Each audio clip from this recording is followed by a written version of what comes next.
चलिए तो फ्रेंड्स हम लोग पढ़ रहे हैं रोटेशन का chapter system of particles and rotational motion, और इसमें हम लोग पढ़ रहे हैं कॉन्सेप्ट रेडियस ऑफ गायरेशन का, मोमेंट ऑफ इनर्शिया। तो इसमें मैं ये लास्ट पैराग्राफ पूरा का पूरा फिर से पढ़ रहा हूँ। As the mass of a body resists a change in its state of linear motion, it is a measure of its inertia. Linear mechanics में mass is a measure of inertia. और इसी तरह moment of inertia about a given axis of rotation resists a change in its rotational motion. It can be regarded as measure of rotational inertia. तो mechanics में, linear mechanics में mass is a measure of inertia, and rotational mechanics में moment of inertia is rotational inertia. It is a measure of inertia. मगर मतलब अगर आपको body को rest से एंगुलर मोशन में लाना है तो आपको इसके मोमेंट ऑफ इनर्शिया को ओवरकम करना पड़ेगा, कुछ टॉर्क लगानी पड़ेगी। मैकेनिक्स में हम लोग बोलते हैं कि अगर हमें किसी बॉडी के इनर्शिया को ओवरकम करना है तो हमें उस पर फोर्स लगानी पड़ेगी। ये बात भी चलिए ऐड कर लीजिए। देखिए, in linear mechanics to bring a body to change the state of motion of a body in linear mechanics, to change the state of translatory motion of a body, we apply force. linear mechanics में किसी body के translatory motion को का जो state है उसे change करने के लिए हमें फोर्स लगाना पड़ता है। और बस लिख दीजिए in rotational motion to change the state of rotational motion of a body,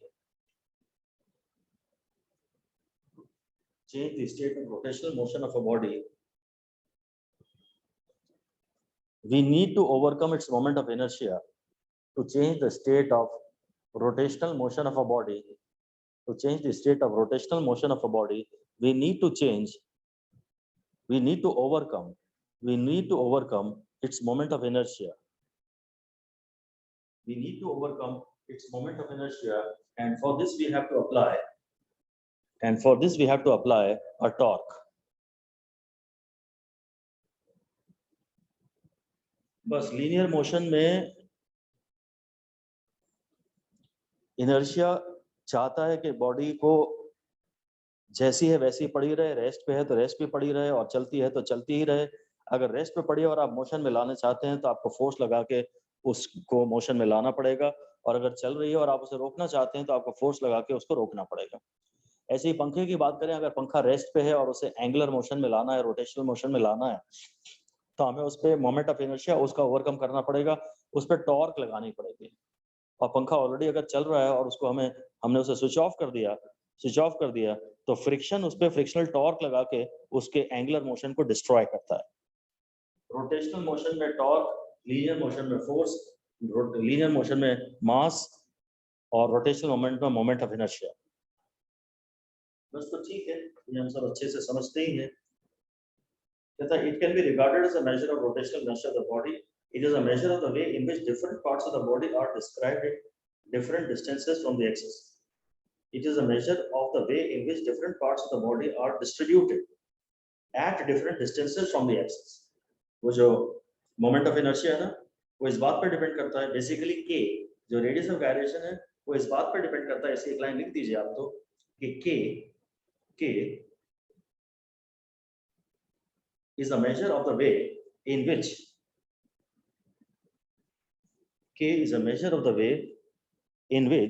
different parts of the body are distributed. Is a measure of the way in which different parts of the body are distributed at different distances from the axis. अगर मैं एक ring की बात करूं तो इसमें सारे ही particle इस डिस्टेंस पर है। अगर मैं एक डिस्क की बात करूं तो पार्टिकल यहाँ भी है, यहाँ भी है, यहाँ भी है, यहाँ भी है। तो जो डिस्ट्रीब्यूशन ऑफ मास है about the axis of rotation वो इसमें अलग है और इसमें अलग है। अगर मैं रॉड की बात करूं तो कुछ पार्टिकल यहाँ भी है, कुछ यहाँ भी है, कुछ यहाँ भी है, कुछ यहाँ भी है। समझ, इनके जो मास का डिस्ट्रीब्यूशन है एक्सिस से वो अलग अलग है। और एक पार्टिकल अगर यहाँ है, एक यहाँ, एक यहाँ, एक यहाँ, एक यहाँ है, तो के जो है ना एक प्रकार का एवरेज डिस्टेंस है। के का नाम हमें थोड़े देर समय ऐसा अनकंफर्टेबल फील कराता है, हमें समझ में नहीं आता ये के रेडियस ऑफ गायरेशन है क्या, हालांकि बहुत आवश्यक है भी नहीं उसे समझना इनिशियली, तो चलते चले बस आगे। पर मैं एक बढ़िया सी बात आपको बताना चाहता हूँ कि हम मान सकते हैं कि ये बॉडी का एक पार्टिकल यहाँ है, यहाँ है, यहाँ है, यहाँ है, या जैसे और भी पार्टिकल है के एक प्रकार से ना इनका एवरेज है। के के बारे में एक डेफिनेशन और आप लिखिए, के is the average distance, K is the average distance at which K is the average distance at which the entire mass of the body can be considered. K is the average distance at which the entire mass of the body can be considered to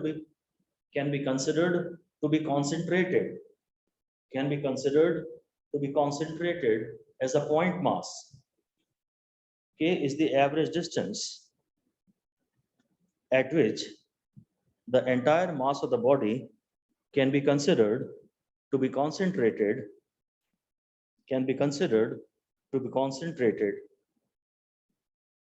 as a point mass. K एक प्रकार का average distance है. K is the average distance at which the entire mass of the body can be considered to be concentrated. For equivalent moment of inertia,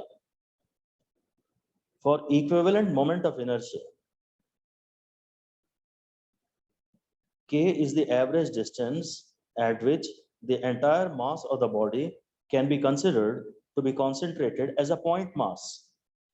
Entire mass of the body can be considered to be concentrated as a point mass. Underline करते हैं इसके बाद, for equivalent moment of inertia. आपको फिलहाल इतना ही समझना है कि के एक प्रकार का एवरेज डिस्टेंस है, इससे ज्यादा कुछ नहीं। ऐसा अलग से लिख दीजिए फिर से ब्रैकेट के, K is a type of average distance, K is a kind of average distance. K is the distance at which the entire mass of the body can be considered to be concentrated as a point mass for equivalent moment of inertia. फिलहाल तो आपको इतना ही समझना है कि K जो है एक एवरेज डिस्टेंस है, इसीलिए तो K की यूनिट भी लेंथ है। जो रेडियस ऑफ गायरेशन है इसकी यूनिट रेडियस की है, इसका नाम बेसिकली ये एक लेंथ है। यहाँ हम केवल आपको ये समझाना चाहेंगे कि आप सेंटर ऑफ मास को भी कहते थे कि center of mass is a point where the entire mass of the body can be considered to be concentrated as a point mass. Center of mass of a body is the average, is the point at which entire mass of the body can be considered to be concentrated as a point mass. पर वो वाला average और ये वाला average different, उनके details में तो मैं नहीं जाऊंगा, बट फिलहाल इतना ही लिख दीजिए कि K is different than the distance of center of mass.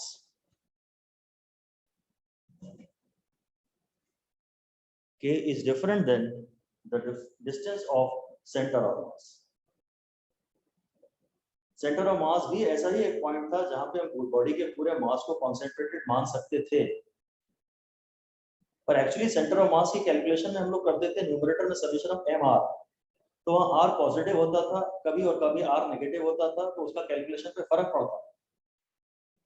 ये है mr स्क्वायर, यहाँ r अगर नेगेटिव होता है तो भी r का स्क्वायर पॉजिटिव आता है, वो आप ब्रैकेट में भी, चलिए ये भी लिख दीजिए कि इनकी कैलकुलेशंस डिफरेंट हैं। अभी मुझे फिजिकल सिग्निफिकेंस तो समझ में नहीं आ रहा कि सेंटर ऑफ मास में और रेडियस ऑफ गायरेशन में क्या फर्क है, पर कभी भी आप उन्हें, आप अक्सर ये कहने से बचना कि सारा का सारा मास सेंटर ऑफ मास पे कॉन्सेंट्रेटेड मान लेते हैं। वो डिपेंड करता है आप किसकी बात कर रहे हैं, उसके फॉर्मूले में r किस तरह से आता है। वार्निंग ये लिख दीजिए, आप कहीं ना कहीं गलती आप कभी ना कभी करेंगे, ये वार्निंग लिख दीजिए, सीधे से कि in chapters other than center of mass, in chapters other than center of mass, we should never assume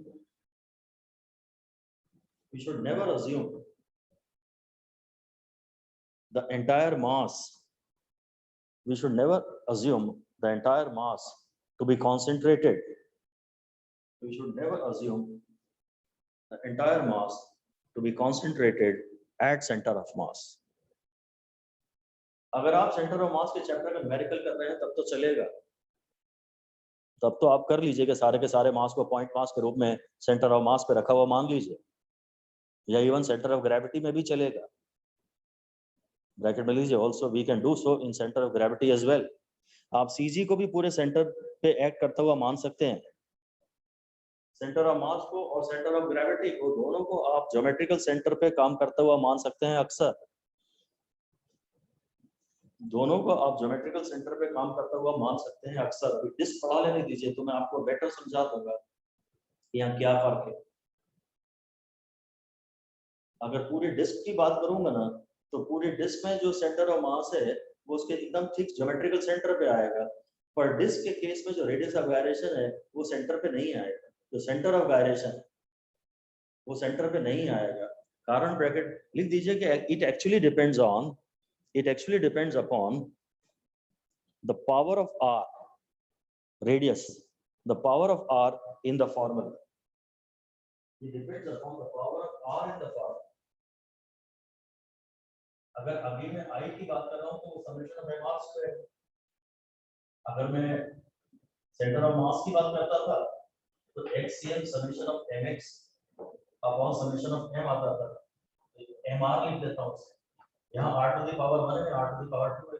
अगर फोर्स की बात करूं जो मैं ग्रेविटेशन के चैप्टर में पढ़ता हूं तो ये ऐसा आता है, तो यहाँ r टू द पावर 1 है, यहाँ r का स्क्वायर है और यहाँ r टू द पावर -2 है। फॉर्मूले में थोड़ा थोड़ा फर्क है और इसलिए एवरेज डिस्टेंस जहाँ के आप सारा का सारा मास कॉन्सेंट्रेटेड मान सकते हैं एज अ पॉइंट मास, वो हर बार वो एवरेज डिस्टेंस डिफरेंट होता है। यहाँ मुझे एक प्रकार से आर स्क्वायर का मीन लेना पड़ेगा, स्क्वायर मीन का स्क्वायर, रूट मीन स्क्वायर, बाद में कहीं जिक्र करेंगे इसका, बाद में धीरे धीरे समझ में आएगा।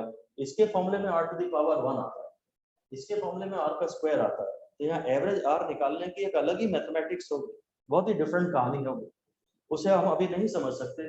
बस इतना समझ रहे हैं कि कभी भी ये गलती नहीं करेंगे किसी भी चैप्टर में कि हम कहेंगे कि चलो मान लेते हैं कि इसका मास पूरा का पूरा इसके सेंटर ऑफ मास पे रखा है और बस यहाँ से डिस्टेंस नाप लेते हैं। वो सिर्फ सेंटर ऑफ मास के चैप्टर में आप कर सकते हैं कि सारा मास सेंटर ऑफ मास पे रखा है, ठीक है। Alright, it can be regarded as a measure of rotation of the body. It is a measure of the way in which the line मैंने important थी मेरे लिए, it is a measure of the way in which different parts of the body are distributed at different distances from the axis. Unlike the mass of the body, the moment of inertia is not a fixed quantity but depends on distribution of mass about the axis of rotation. Mass तो body का fixed है, पर उसी body का moment of inertia एक line और लिख दीजिए, dash करके और लिख दीजिए, mi of the same body is different about different axes of rotation. mi of the same body is different about different axes of rotation. Body तो सेम है पर एक्सेस अगर आप चेंज कर देंगे तो फिर mi चेंज हो जाएगा, क्योंकि हम समझते हैं कि इस बॉडी के अबाउट मास का डिस्ट्रीब्यूशन अलग है, इस एक्सेस के अबाउट इसके मास का डिस्ट्रीब्यूशन अलग है और इस एक्सेस के अबाउट इसके मास का डिस्ट्रीब्यूशन का लॉ अलग है। यहाँ अब r अलग अलग आएगा, इसका definitely summation of mr square अलग आएगा, इसका definitely summation of mr square अलग आएगा, और मैं mr स्क्वायर को समेशन ऑफ mr स्क्वायर को mk स्क्वायर से बाद में इक्वेट करूंगा k निकालने के लिए। तो बॉडी तो सेम है पर अगर एक्सेस ऑफ रोटेशन चेंज हो जाएगा तो उसका मोमेंट ऑफ इनर्शिया अलग अलग आएगा। तो मास तो एक बॉडी का फिक्स्ड है पर मोमेंट ऑफ इनर्शिया एक बॉडी का फिक्स्ड नहीं है। ये भी डैश करके फिर से लाइन लिख दीजिए कि mass of a given body is fixed, mass of a given body is fixed but moment of inertia of the same body is not fixed. ठीक है, Unlike the mass of a body, the moment of inertia is not a fixed quantity, but depends on the distribution of mass about the axis of rotation and the orientation and position of the axis of rotation. Axis of rotation CG से गुजर रहा है, अब CG से गुजर रहा है तो भी इसका भी फर्क पड़ता है, CG से वो ऐसा है कि ऐसा है, इसका भी तो फर्क पड़ता है, ओरिएंटेशन का भी फर्क पड़ता है with respect to the body as a whole. As a measure of the way in which the mass of a rigid body is distributed with respect to the axis of rotation, we can define a new parameter, the radius of gyration. It is a relation to the moment of inertia and the total mass of the body. The notice from the table 7.1 that in all cases we can write I is equal to mk square. किसी भी rigid body के I को आप mk square लिख सकते हैं. ये भी जरा मैं एक मिनट समरी लिखवा दूं. ये भी मैं एक जरा समरी लिखवा दूं. जैसा लिखिए आप mi of a particle, पहला केस. एक पार्टिकल तो I is equal to mr square. फिर mi of a system of particles. ये मेरा एक फॉर्मूला है, दूसरा फॉर्मूला है सिस्टम ऑफ पार्टिकल्स में I हो जाता है समेशन ऑफ m स्क्वायर और थर्ड है mi ऑफ रिजिड.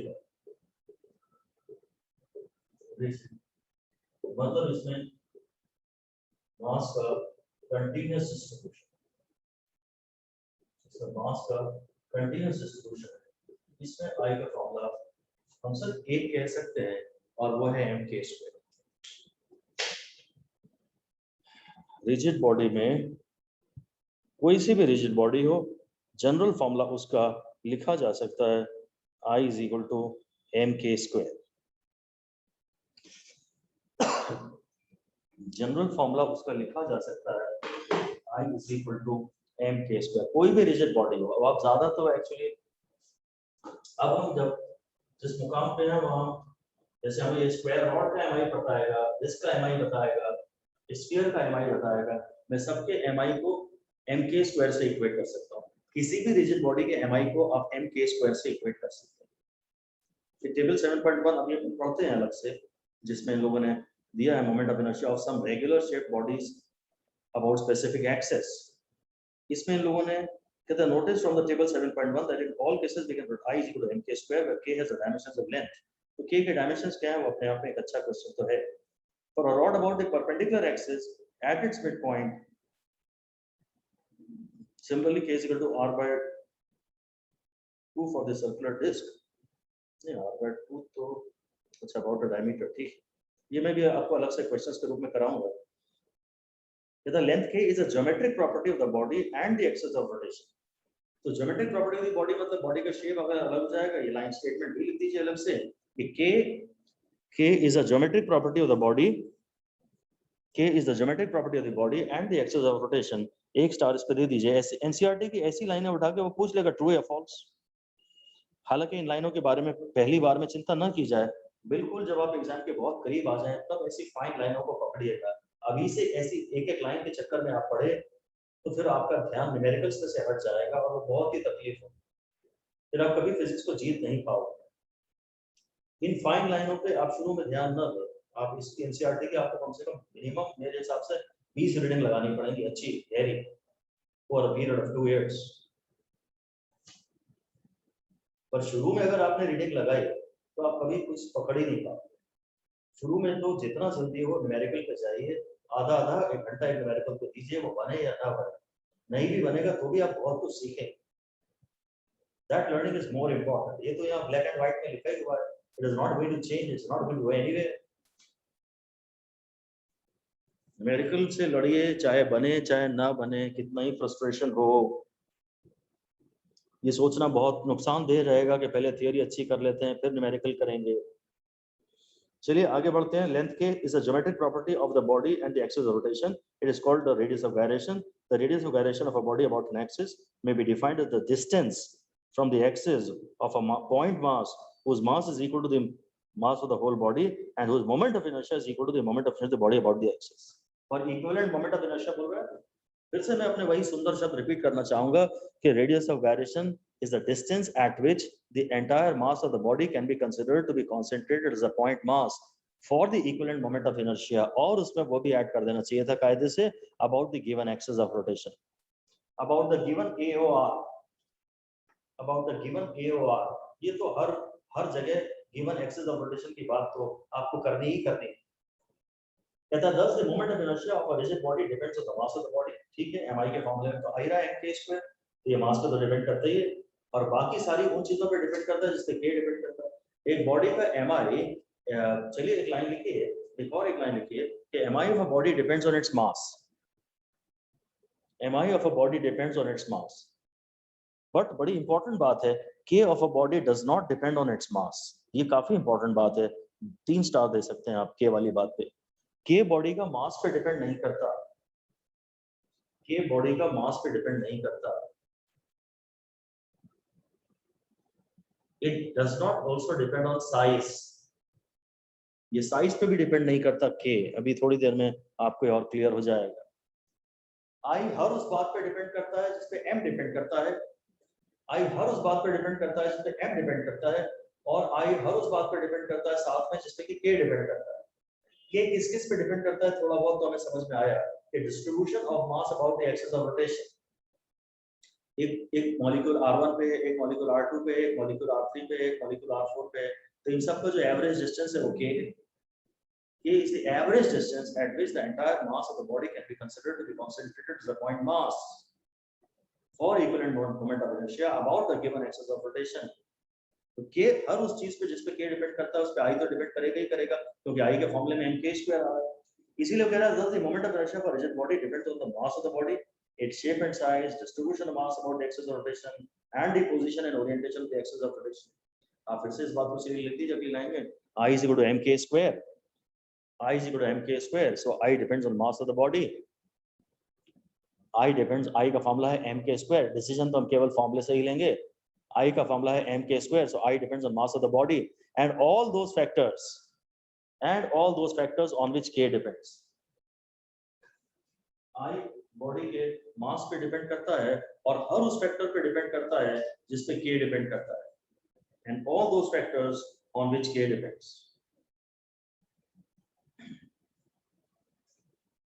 बस कहता है from the definition we can write that the dimensions अभी बता रहा है, ठीक है, कहता है the property of this extremely important quantity I as a measure of rotational inertia of the body has been put to great practical use। The machines such as the steam engine and automobile engine etc that produce rotational motion have a disc, बड़ी बड़ी machines में कहीं disc लगी होती है और उसका large moment of inertia होता है called flywheel। So flywheel को आप फिर से define कर दीजिए कि flywheel is a disc having large moment of inertia। flywheel is a disc having a large moment of inertia। मैं केवल इस बात में इंटरेस्टेड हूँ कि flywheel एक डिस्क होती है, flywheel एक डिस्क होती है जिसमें large moment of inertia होता है, और अगर किसी मशीन्स में अगर मैंने लगा देंगे, जिस मशीन में flywheel लगा होगा उसमें जर्क नहीं लगेंगे। जब पावर इंजन से नहीं आता ना तो flywheel में जो एनर्जी स्टोर्ड है वो एनर्जी काम आ जाती है बॉडी को चलाने में।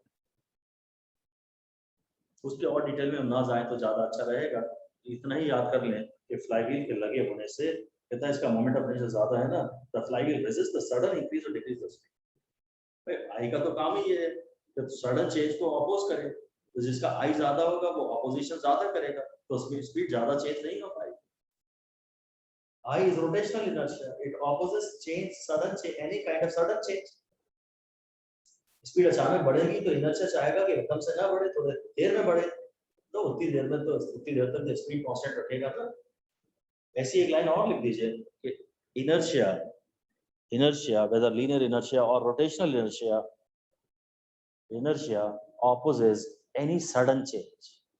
ये लाइन शायद हमने आज तक पढ़ी नहीं है, ये भी ध्यान देने लायक है, थियोरी की लाइन है, डायरेक्टली काम पूछेगा तो कोई नहीं, पर अंडरस्टैंडिंग आपके काम आएगी, इस पे आप 1 स्टार दे दीजिए। सडन को हाईलाइट कर दीजिए, कोई सा भी इनर्शिया हो वो सडन चेंज को अपोज करता है, फाइनली जो होना है वो हो तो जाता ही है पर उसको होने में थोड़ा समय लगता है।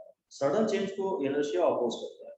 फिर आपने फोर्स लगाया है तो एक्सेलरेशन होगा ही होगा, या आपने टॉर्क लगाई है तो एंगुलर एक्सेलरेशन होगा ही होगा, पर जितना ज्यादा इनर्शिया है उतनी देर तक इस चेंज को होने को वो अपोज करता रहेगा। It allows gradual change. खैर कुछ भी ध्यान ना दें, कुछ भी ज्यादा ध्यान ना दें, इसको इग्नोर करें पूरी तरह से। बहुत ज्यादा थियरी का कोई मतलब नहीं है, कोई भी मतलब नहीं। थियरी आती है पर वो किसी न किसी क्वेश्चन में एप्लीकेशन मांगती है। केवल वही थ्योरी काम की है, अलग से थ्योरी के स्टेटमेंट इतने ज्यादा इंपॉर्टेंट नहीं है। ज्यादा इंपॉर्टेंट थ्योरी के वे स्टेटमेंट हैं जो लॉजिक बन जाते हैं किसी न्यूमेरिकल को सॉल्व करने के, उन्हें हम लॉजिकल क्वेश्चंस कहते हैं। वो बहुत सारे आए हैं आपकी बात नीट में भी, और जेई मेन जो लास्ट वाला था, सितंबर वाला जो जेई मेन था, सॉरी अगस्त वाला जो जेई मेन था, उसमें भी जेई मेन खूब सारे आसान आ रहे थे बीच में, पर लास्ट वाला जेई मेन का लेवल उन्होंने उठा दिया था। उस समय समझ जाना चाहिए था नीट के लेवल के बारे में। लॉजिकल पेपर था, बहुत कठिन नहीं कहेंगे, थोड़ा लॉजिकल पेपर था। 7.10 पे हम जाने के पहले आपको ये पढ़ा रहे हैं, ये टेबल 7.1 बना लीजिएगा। टेबल 7.1 अलग से हम उसको लिख लेते हैं, टेबल बनाने की जरूरत नहीं है, एक एक करके हम इसको अलग से लिख पाएंगे। तो आप नंबर 1 लिख दीजिए, हेडिंग दे दीजिए MI of some bodies, MI of some rigid bodies, MI of some rigid bodies. और हर बार ये बताया जाना बड़ा इंपॉर्टेंट है कि एक्सेस क्या है। तो नंबर 1 लिखिए, पहला केस लिखिए, थिन सर्कुलर रिंग, मैं रेडियस आर तो नहीं लिख पा रहा हूँ, thin circular ring about an axis, about an axis passing through center, CG कह दें तो अच्छा है, about an axis passing through center and perpendicular to plane। एक थिन सर्कुलर डिस्क है, एक तो हमने सॉरी डिस्क नहीं सॉरी रिंग है और एक्सिस जो है वो उसके CG से गुजर रहा है और उसके प्लेन के परपेंडिकुलर। ये मैंने रिंग दिखा दी और एक्सिस यहाँ दिखा दिया ऐसा। अब इसको अभी तो ये प्लेन शायद बोर्ड के परपेंडिकुलर प्लेन में है, बोर्ड के अंदर घुसी हुई है रिंग। अब मैं ऐसा सामने से पूरा दिखा देता हूँ, आप इसे सामने से देख रहे हैं बोर्ड के ही प्लेन में। तो इसके जितने भी मासेस, जितने भी पॉइंट मासेस हैं जिनसे मिलकर ये रिंग बनी है, वो सब तो सेंटर से पूरी आर पे है। आर के के की डेफिनेशन याद रखिए, के है average distance where the entire mass of the body can be considered to be constant, it's the average distance. अब जब सारे ही पार्टिकल आर की दूरी पे हैं तो एवरेज डिस्टेंस भी तो आर ही आएगा ना, ऐसा आप अलग से लिख सकते हैं कि for a ring all the elementary masses are at a distance r, सभी r पे हैं। so average distance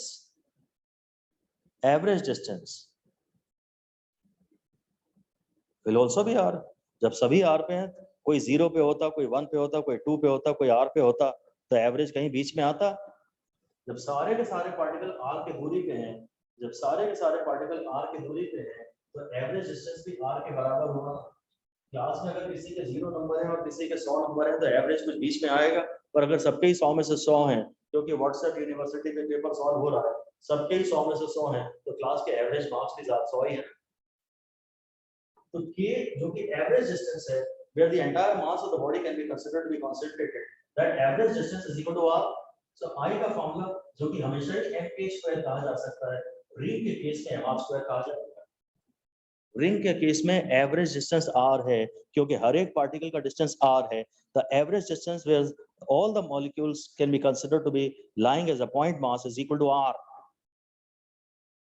ये है कहानी। अब इंटरेस्टिंग बात यह है कि अगर आप इसका सेंटर ऑफ मास देखें रिंग का, ये पेपर के लिए बड़ा इंपॉर्टेंट क्वेश्चन है, इसका सेंटर ऑफ मास यहाँ लाया करेगा और इसका सेंटर ऑफ गायरेशन यहाँ लाया करेगा। सेंटर ऑफ गायरेशन जैसी कोई चीज कहीं किसी ने पढ़ाई तो नहीं है, पर अगर रेडियस ऑफ गायरेशन की बात कर रहा है तो सेंटर ऑफ गायरेशन की भी बात कर तो सकता ही है। कुछ इस बात पर आधारित कभी ना कभी क्वेश्चन आएगा जरूर, कभी नहीं आया है, क्योंकि इनमें कंफ्यूजन एकदम से हो जाएगा। सेंटर ऑफ मास है सेंटर पे और सेंटर ऑफ गायरेशन है आर की दूरी पे। सेंटर ऑफ मास की ओरिजिन से दूरी ये लिख दीजिए फॉर अ रिंग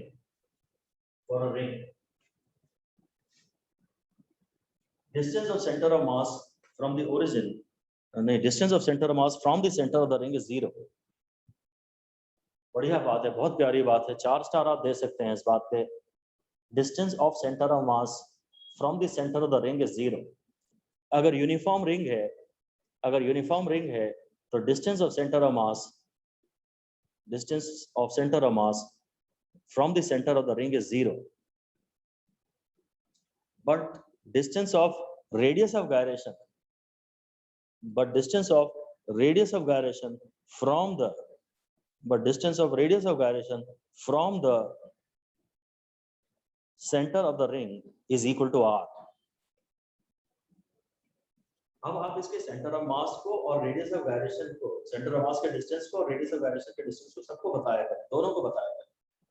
जो भी केस आप पढ़ेंगे, रेडियस ऑफ गायरेशन खाली उसमें के नहीं बताएं, उसमें सेंटर ऑफ मास भी आप बताएं, वो जरूर कभी ना कभी आएगा। ऐसा कोई क्वेश्चन कभी बना नहीं कहीं भी मेरी जानकारी में, और अगर बन गया तो स्टूडेंट के सामने अगर अचानक ही आ गया तो वो उसमें कंफ्यूज जरूर होता है। सर एक बार रिपीट कर दीजिए पॉइंट। रिंग के केस में सेंटर ऑफ मास का डिस्टेंस, सेंटर ऑफ मास का डिस्टेंस रिंग के सेंटर से है 0, क्योंकि इसका सेंटर ऑफ मास तो यही लाया करेगा, and distance of radius of gyration, distance of radius of gyration from the center of ring is equal to r.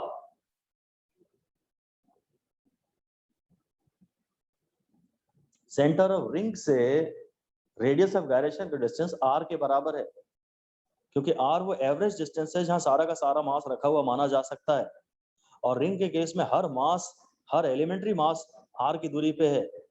तो जब सबका ही डिस्टेंस r है तो एवरेज डिस्टेंस भी r हुआ ना।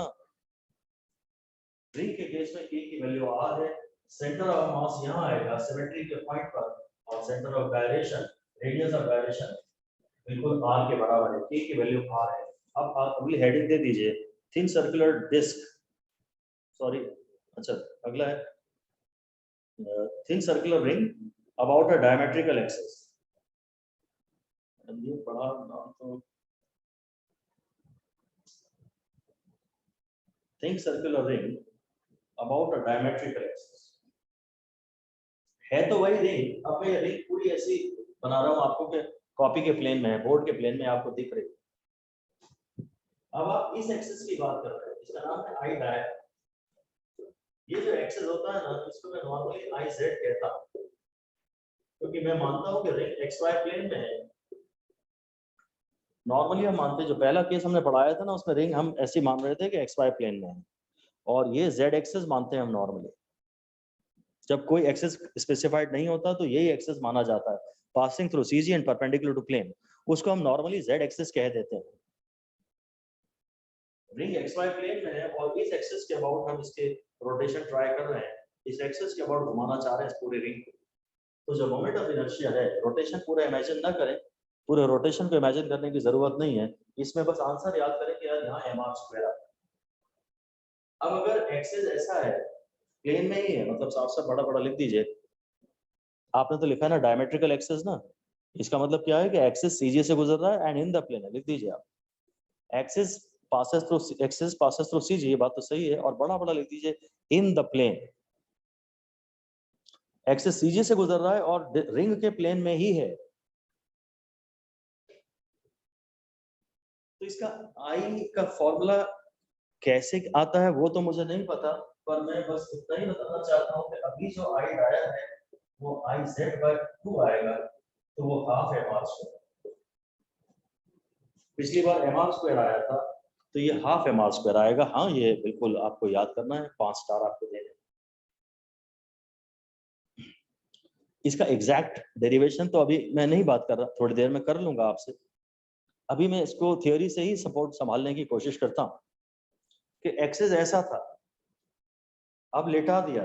जब लेटा देते हैं ना तो इनर्शिया कम हो जाता है, आपको किसी तरह ये रटना पड़ेगा, आपको हिंदी में लिखना पड़ेगा कि अब एक्सिस जो है लेटा दिया, एक्सिस खड़ा नहीं है, अभी एक्सिस लेटा हुआ है, अब इसका इनर्शिया कम हो गया। ये हमेशा की बात है, जब भी एक्सिस प्लेन में आएगा ना तो एमआई कम हो जाएगा, जब भी एक्सिस प्लेन में आएगा तो एमआई कम आ जाएगा। ये याद करने लायक है, मैं इस स्टेटमेंट पे 5 स्टार देना चाहता हूँ। लेटा दिया तो आधा हो जाएगा, ऐसा भी याद रख सकते हैं, लेटा दिया तो आधा रह जाएगा, ये आधी एनर्जी बचेगी। अब मैं इनर्शिया को अगर एनर्जी से कम पे ऐसे ही कुछ बोलूं तो लेटा दिया तो जोश आधा हो जाएगा। जब तक हम दम लगा रहे हैं, पढ़ रहे हैं, जोश में हैं, पढ़ रहे हैं, हालांकि वर्ड इनर्शिया सूट नहीं कर रहा है, एनीवे याद करिए आपके लेटा दिया, अगर एक्सेस ही लेट गया तो इनर्शिया आधा रह जाएगा। कारण ये है कि कारण हम थोड़ा बहुत समझ तो सकते हैं, कि यार पहले तो क्या था, पहले तो देखो ऐसा एक्सेस दिखाता है, ये वो तो परपेंडिकुलर टू प्लेन होता है ना, उस एक्सेस को क्रॉस कर दिखाता है। तो पहले तो सारे पार्टिकल आर की दूरी पे थे, सारे पार्टिकल आर की दूरी पे थे। अब क्या कुछ पार्टिकल यहाँ आर से कम की दूरी पे हो गए ना, अब पार्टिकल तो यहाँ पे हो गए ना। अब पार्टिकल जीरो से लेके आर के बीच में लाया करते हैं। अब कुछ पार्टिकल का डिस्टेंस आर से कम है और कुछ का डिस्टेंस आर है। मोस्ट ऑफ द पार्टिकल का डिस्टेंस आर से कम है और इसका डिस्टेंस आर है और इसका डिस्टेंस भी आर है। भाई इतना पक्का है कि अब कुछ पार्टिकल जब एक्सिस प्लेन में लाया करता है ना, जब एक्सिस प्लेन में लाया करता है ना, तो कुछ पार्टिकल का परपेंडिकुलर डिस्टेंस एक्सिस से कम हो जाता है। जब ऐसा एक्सिस था, जब ऐसा एक्सिस था तो परपेंडिकुलर डिस्टेंस इसका भी उतना था, इसका भी उतना था, इसका भी उतना था, इसका भी उतना था। अभी एक्सिस अगर मैंने लेटा दिया तो इनका परपेंडिकुलर डिस्टेंस तो कम हो गया ना। जब एक्सिस प्लेन में लाया करता है तो कुछ पार्टिकल का परपेंडिकुलर डिस्टेंस एक्सिस से कम हो जाता है। ये उसी प्लेन में लाया कर रहे हैं, समझ सकते हैं तो समझिए, वरना रटिए कि लेटा दिया तो एम आई आधा रह जाएगा, लेटा दिया तो एम आई आधा रह जाएगा। आप बता सकते हैं यहाँ पर कि when axis lies in the plane, when axis lies in the plane, then perpendicular distance of most of the particles, perpendicular distance of most of the particles from the AOR decreases. जब axis plane में लाया करता है, जब axis plane में लाया करता है, then perpendicular distance of most of the particles from the AOR decreases.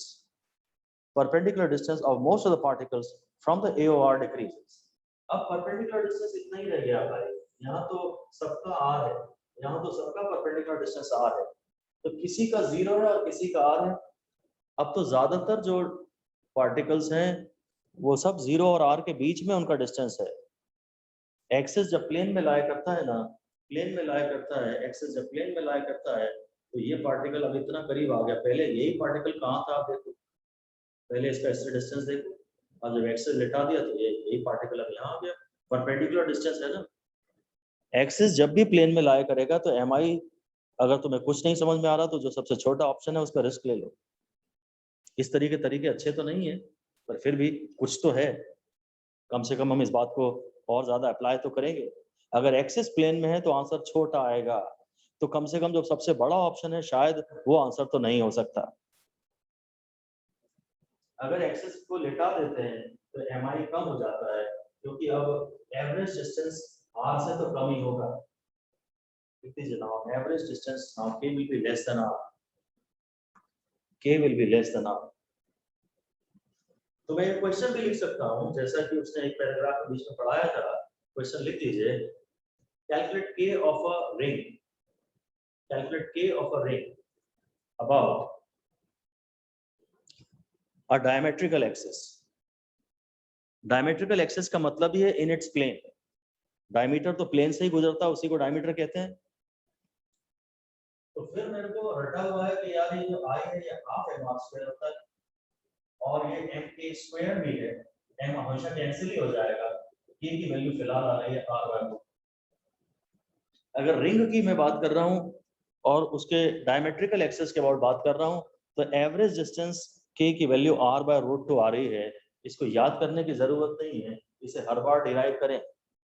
जिस भी एक्सिस के अबाउट उन्होंने k मांगा है, तुम उस एक्सिस के अबाउट mi को mk स्क्वायर से इक्वेट कर दो। बड़ा ही प्यारा डिस्कशन है आज की क्लास का, बहुत ज्यादा एग्जाम ओरिएंटेड है, बहुत ज्यादा मैथमेटिक्स आज आपको देखने को मिलेगी। जो ज्यादा मैथमेटिक्स मतलब डेफिनेटली मोर एग्जाम ओरिएंटेड।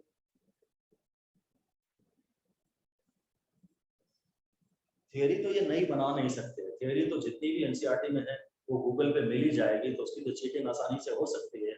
इन्हें न्यूमेरिकल ही आसानी से नए नए बनाने पड़े, जो 2021 के नीट में दिखा भी है।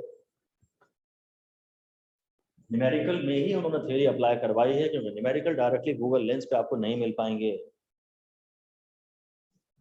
खैर इससे एक इम्पोर्टेंट बात यह है कि देखो आई के मामले में मास आता है तो आई मास पे डिपेंड कर रहा है और के मास पे डिपेंड नहीं कर रहा।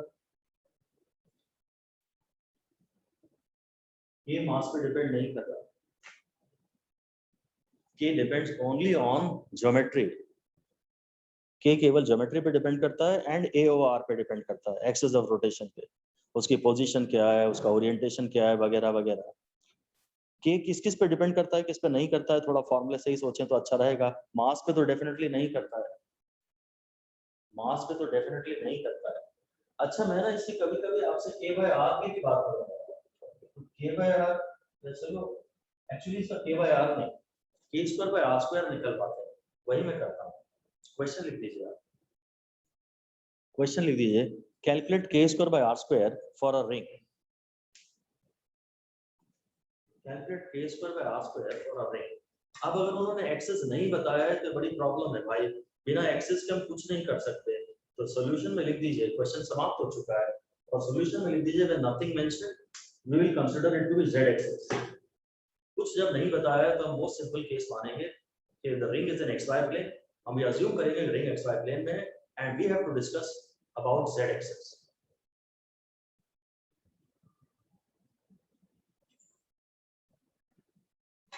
अगर सवाल में कुछ नहीं बताया तो हम ये मानेंगे कि रिंग xy प्लेन में और हम z एक्सेस की बात कर रहे हैं।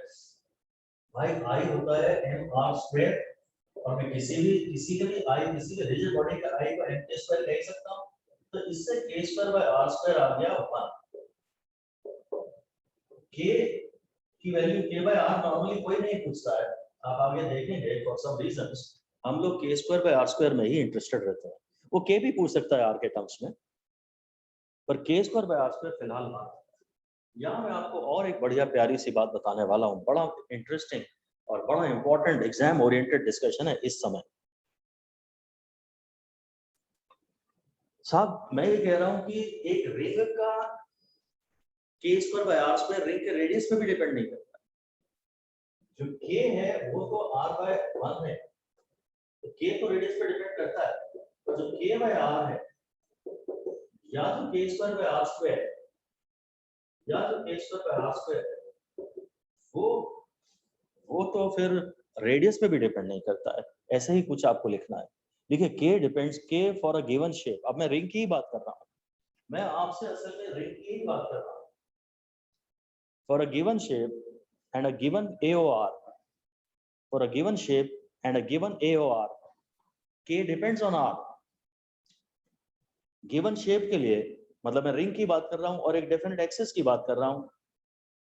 गिवन शेप के लिए k r पे डिपेंड करता है, but k²/r² is independent of mass as well as size. k²/r² मास पे भी डिपेंड नहीं करता और साइज पे भी डिपेंड नहीं करता। r तो नीचे ले आया ना, it depends only on AOR and of course shape पे भी डिपेंड करता है, साइज पे नहीं डिपेंड करता। it depends on AOR and shape। कि आप रिंग की बात कर रहे हैं कि डिस्क की बात कर रहे हैं, इसका फर्क पड़ेगा। ये सब मैथमेटिकल बातें हैं, कॉन्फिडेंस आने में 2-3-4 रीडिंग्स लग सकती हैं, पर हाँ ये मोर इम्पॉर्टेंट है। अगर आप पूरा चैप्टर छोड़ना चाहते हो तो छोड़ दीजिएगा, ये वाला पार्ट जरूर करके जाइएगा। और ये हम बहुत बाद में समझेंगे, अब चलिए और जब अगला केस पढ़ेंगे किसी चीज का तब आप समझेंगे कि हम k की बात कर रहे हैं कि k²/r² की बात कर रहे हैं। वो किस पे डिपेंड कर रहा है, किस पे नहीं डिपेंड कर रहा है, थोड़ी देर में और डिफरेंट डिस्कस करेंगे। आपको जब इसका क्वेश्चन आएगा तो थ्योरी से आंसर मत लीजिएगा, उसका फॉर्मूला लिखिएगा। थ्योरी का क्वेश्चन है पर उसको मैथमेटिक्स से सॉल्व करेंगे तो बच जाएंगे, थ्योरी के सवाल को थ्योरी से करेंगे तो सब नेगेटिव जाएंगे। 50 नेगेटिव, 55 नेगेटिव, 60 नेगेटिव, ऐसे जाते हैं फाइनल एग्जाम। अब आप हेडिंग दे दीजिए thin rod of length L। Thin rod of length L। Am I of a thin rod? Am I of a thin rod of a length L about an axis passing through CG, midpoint in a CG, about an axis passing through CG and perpendicular to length, ये एक rod है, ये उसका mid point है यानी CG है। मैं इस एक्सिस के अबाउट MI डिस्कस नहीं कर सकता, ये मुझे नहीं आता। ये किताबों में इनके सवाल कभी कभी मिल तो जाते हैं, but that is all nonsense. हम केवल मोस्ट सिंपल केस की ही बात करेंगे, एक्सेस गेट, एक्सेस गेट। हाँ, इस रॉड का परपेंडिकुलर ये भी है और ये भी परपेंडिकुलर है और ये भी परपेंडिकुलर है और ये भी परपेंडिकुलर है। लेंथ के परपेंडिकुलर होना चाहिए, बहुत सारे एक्सेस हो सकते हैं, बस लेंथ के परपेंडिकुलर होना चाहिए, लेंथ से एक्सेस इंक्लाइंड नहीं हो सकता। इसका इसने हमको डायरेक्ट फॉर्मूला दिया है, I = ml²/2। 4 साल तक पहले जो एनसीईआरटी थी उसमें ये लंबा चौड़ा इंटीग्रेशन से डेरिवेशन दिया जाता था। बहुत ही अच्छी बात है कि वो सब कचरा हटा दिया गया है। किताब में से तो एनसीईआरटी में से तो कचरा हर साल वो हटाते जा रहे हैं, पर हम टीचरों को पता ही नहीं लगता क्या हटा दिया क्या है। हमने जब पढ़ा था तब जो था वो आज भी पढ़ाते जाते हैं।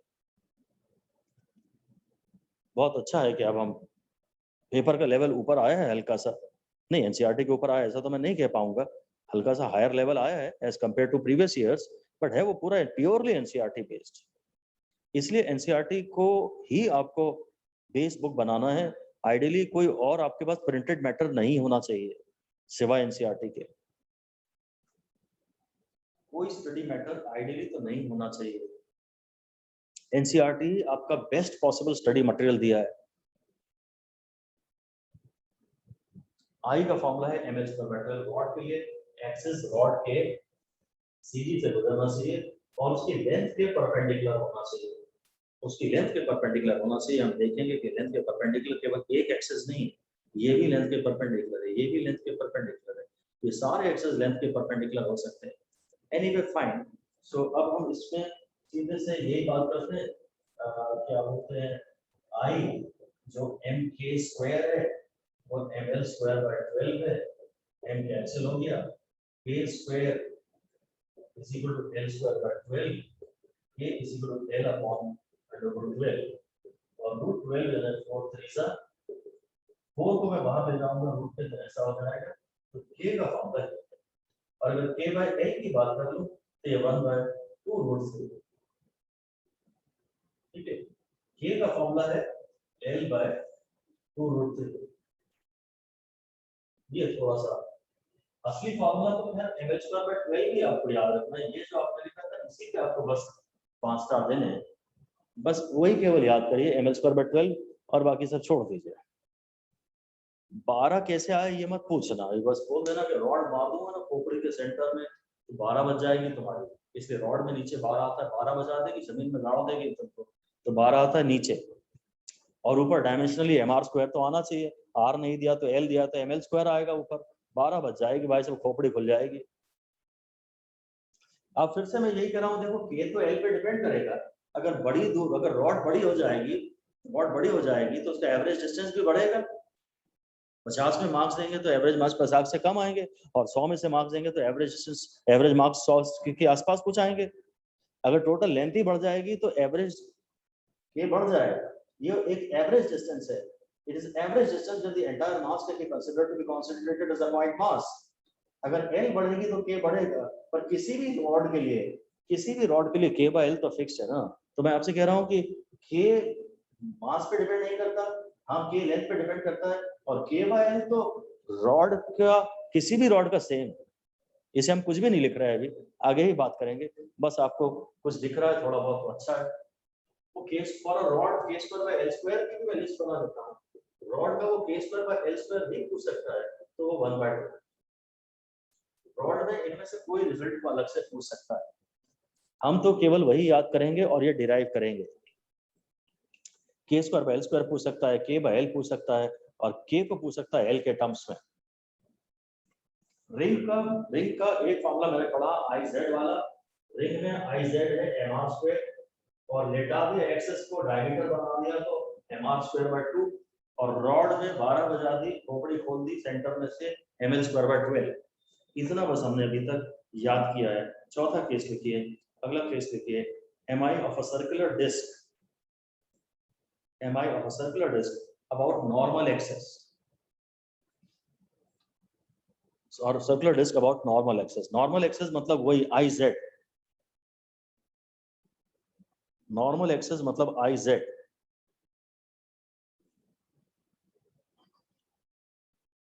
नॉर्मल एक्सिस मतलब IZ, मतलब फिर से लिख दीजिए कि about an axis perpendicular to plane and passing through C. About an axis perpendicular to plane and passing through C. अब डिस्क को जो है ना हम लोग ऐसा पूरा बनाते हैं, क्योंकि डिस्क रिंग को ऐसा बनाते हैं, अंदर खोखला दिखाते हैं। यहाँ पे ऐसा कम से कम शेड तो करते ही हैं, या ऐसे ऐसा हैच करते हैं या शेड करते हैं, कुछ तो मैसेज होता है कि इसके अंदर माल मसाला पूरा अंदर तक भरा हुआ है। डिस्क और रिंग में गलतियां होती हैं, हम लोग पता नहीं शायद रिंग को ज्यादा इमेजिन करने के जल्दबाजी में रहते हैं। डिस्क आप जब बात कर रहे हैं ना डिस्क की, जब आप डिस्क की बात कर रहे हैं तो फिर से वही प्रॉब्लम है, हालांकि एक्सिस तो यही है, ये एक्सिस है, इसको यहाँ से देख रहे हैं ना आपको एक्सिस, आपको खाली डॉट दिख रहा है तो सेंटर में थोड़ा सा कुछ दिख, रिंग पूरी दिख रही है तो एक्सिस कहीं खाली ये फ्रंट ये वाला काला पोर्शन दिख रहा है। अगर डिस्क ऐसा रखूंगा तो मेरी एक्सिस पूरा दिखेगा, अभी एक्सिस पूरा नहीं दिख रहा है। तो यार डिस्क में तो माल यहाँ भी है, माल यहाँ भी है, माल यहाँ भी है, माल यहाँ भी है। डिस्क में तो मास पूरा एक्सिस ऑफ रोटेशन अगेन 0 से लेके R तक डिस्ट्रीब्यूटेड है, ऐसा लिख दीजिए। इन अ डिस्क mass is distributed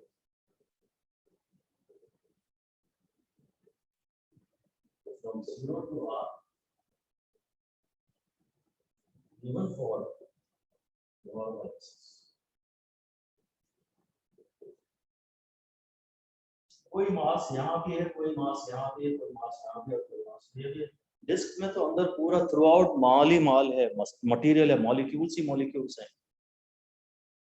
मास अगर 0 से R तक है तो एवरेज तो R से कम ही आएगा ना, लिख दीजिए therefore K will lie between 0 and R.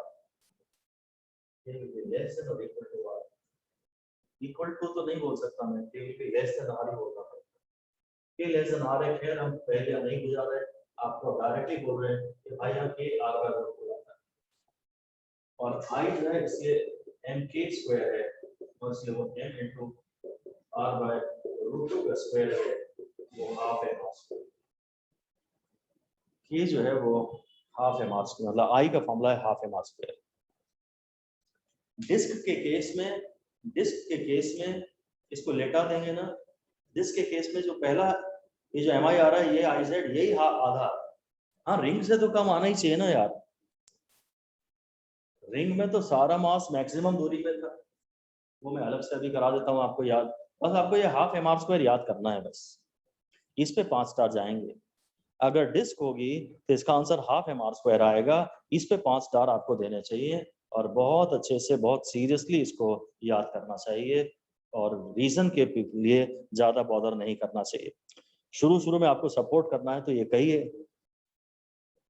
कि भाई मास तो यहाँ बिल्कुल करीब सेंटर के बिल्कुल एक्सेस के करीब भी है, और पूरा मास ही मास भरा हुआ है, बस। ऑलराइट, अब हम क्वेश्चन के रूप में बात क्लियर और करते हैं, आगे चलते हैं। क्वेश्चन लिख दीजिए,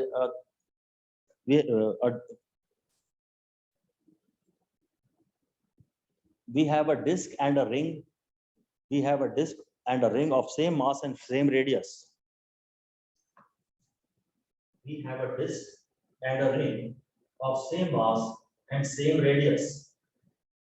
We have a disk and a ring of same mass and same radius, which has more MI. Which has more MI, और आगे कुछ बोला नहीं है जो बोलना चाहिए था, तो हम समझ रहे हैं, ब्रैकेट में लिख सकते हैं about normal axis। दोनों का ये रिंग है, ये इसका IZ है, और ये डिस्क है जिसका मास पूरा अंदर तक भरा है, ये IZ। दोनों का मास भी सेम है और रेडियस भी सेम है, दोनों का मास भी सेम है और रेडियस भी सेम है, तो ऑब्वियसली यहाँ तो सारे के सारे पार्टिकल R की दूरी पर है सेंटर से, सॉरी एक्सिस से, और यहाँ तो कुछ पार्टिकल यहाँ भी है, कुछ पार्टिकल यहाँ भी है, कुछ पार्टिकल यहाँ भी है, कुछ पार्टिकल यहाँ भी है। इस पूरे 7 चैप्टर की सबसे इंटरेस्टिंग क्लास मेरे ख्याल से आज की, और सबसे यूजफुल भी, सबसे इंटरेस्टिंग और सबसे ज्यादा यूजफुल। हाँ, हमें अच्छे से समझ में आ रहा है कि I disk will be less than I ring. Ring में तो भैया सारे पार्टिकल वैसा लिख दीजिए and in case of ring के केस में all particles are situated at maximum distance. Ring के केस में all particles are situated at maximum distance. So K is also maximum possible. Ring का K आप देखेंगे एक्चुअली और भी जो ऑब्जेक्ट पढ़ेंगे ना उनमें रिंग का K सबसे ज्यादा आता है। बात कंपैरिजन एक्चुअली सिर्फ डिस्क से ही नहीं हो रहा है, कंपैरिजन सिर्फ डिस्क से ही नहीं हो रहा है, रिंग से ज्यादा बढ़िया कोई ऑब्जेक्ट नहीं है शायद। खैर फॉर्मूले से ही डिसाइड करेंगे। इन जनरल रिंग में उम्मीद है कि एमआई बहुत ज्यादा आएगा, तो सारे पार्टिकल तो मैक्सिमम दूरी पे है यार।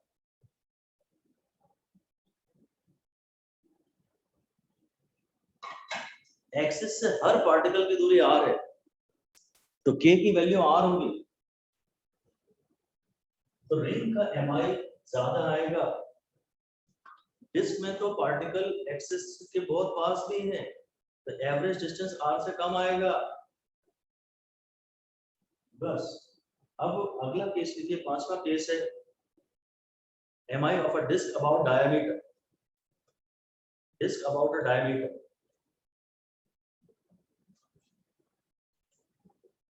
तो मेरे पास इसकी लॉजिक तो नहीं है फिलहाल, और ये आईडी लिख देता हूं मैं, और साफ साफ लिख दीजिए कि axis lies in the plane. In the plane को बड़ा बड़ा हाईलाइट कर दीजिए, बड़ा कीवर्ड है in the plane. In the plane है कि परपेंडिकुलर टू द प्लेन है, बड़ा ही इंपॉर्टेंट है, बड़ा ही कीवर्ड है। और फिर मैं इतना ही कहूंगा आपसे कि अभी भी जो आईडी होता है वो IZ/2 होता है। कैसे ऐसा रूल बना वो तो मुझे नहीं पता, पर लेटा दिया। अब एमआई कम तो आएगा। अब कुछ पार्टिकल यहाँ भी है, मतलब यहाँ भी है,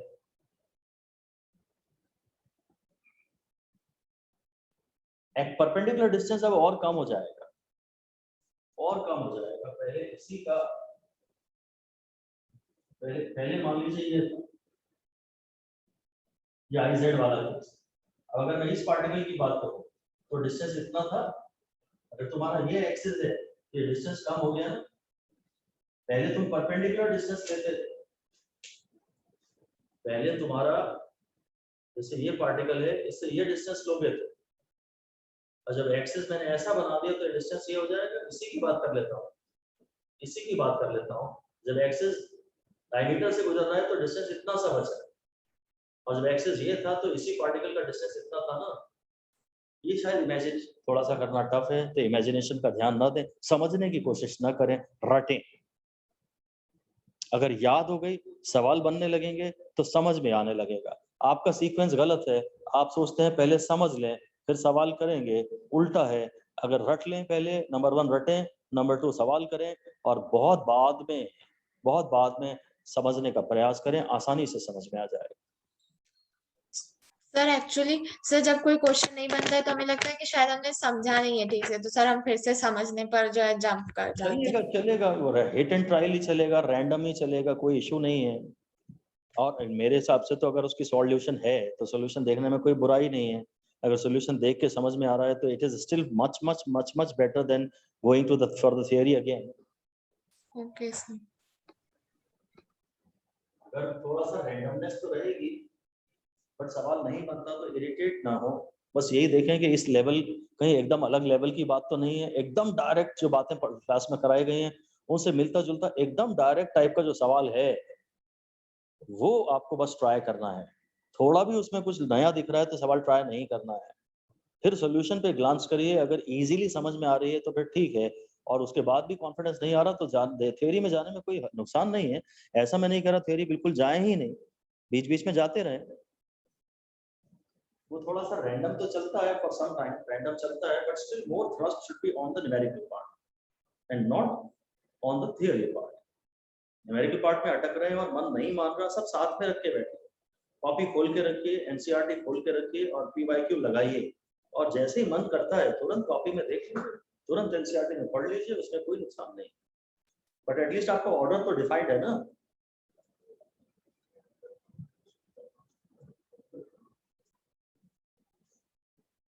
एटलीस्ट आपका ऑर्डर पता है आपको कि ऐसा नहीं है कि भाई हम पहले थियोरी वो नहीं, बीच में जरूरत पड़ती है तो आइए उसी से ही सीखेंगे, वही सही अप्रोच है। बीच बीच में आते रहिए, स्टार्ट न्यूमेरिकल से करिए और बीच बीच में आते रहिए थ्योरी पे। Absolutely perfect approach. तो भाई मैं तो अब आपसे कह रहा हूँ कि डिस्क, मैंने ये कहा कि अगर तुम रिंग की बात करोगे तो यहाँ आएगा mr² और लेटा दोगे एक्सिस इन द प्लेन होगा, ये रिंग ही है, ये भी रिंग है और ये भी रिंग है, शायद ये दिख रहा है कि एक्सिस प्लेन में है तो हाफ mr²। अगर तुम डिस्क की बात करोगे, ये अंदर कचरा भर दिया मैंने, माल भर दिया और ये मुझे प्लेन के परपेंडिकुलर दिख रहा है तो हाफ mr², और ये डिस्क में डायमीटर में यहाँ भी बना सकता हूँ तो अब इसका भी आधा, वो शायद मैंने वहां लिखा नहीं था। आईडी होता है iz/2, तो half of half mr²। Disc में शुरुआत ही हाफ से होती है, लेटा दोगे तो इसका भी आधा हो जाएगा 1/4 mr²। ये 4 केसेस हो गए और एक रॉड का केस हो गया जो 12 बजा देगा, खोपड़ी खोल देगा। ये 4 केस आपको रटने हैं, ज्यादा दिमाग नहीं लगाना है। सर जी बताएं। सर वो रिंग वाला एक बार रिपीट कर देंगे?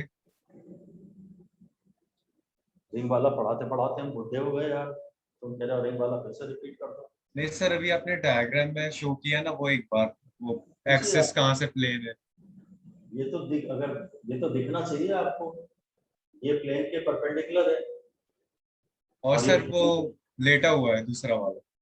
हाँ ये प्लेन में ही लेटा हुआ है। ये और मतलब बताएंगे आपको, आप अगर मैं नहीं समझ प्रॉपर नहीं बना पा रहा, ये ऐसे ही बना देना चाहिए था कायदे से।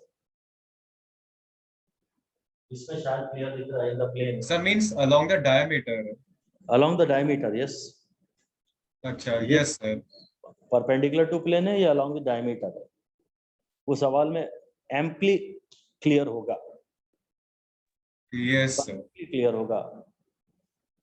अभी तो आपको यही याद रखना है कि रिंग की शुरुआत 1 mr² से होती है, लेटा देते हैं तो आधा हो जाता है। डायग्राम की चिंता मत करो, आपके सामने सब परफेक्ट ही आएगा। डिस्क की शुरुआत ही हाफ से होती है और लेटा देते हैं तो और हाफ हो जाता है, बस सिर्फ इतना याद रखो।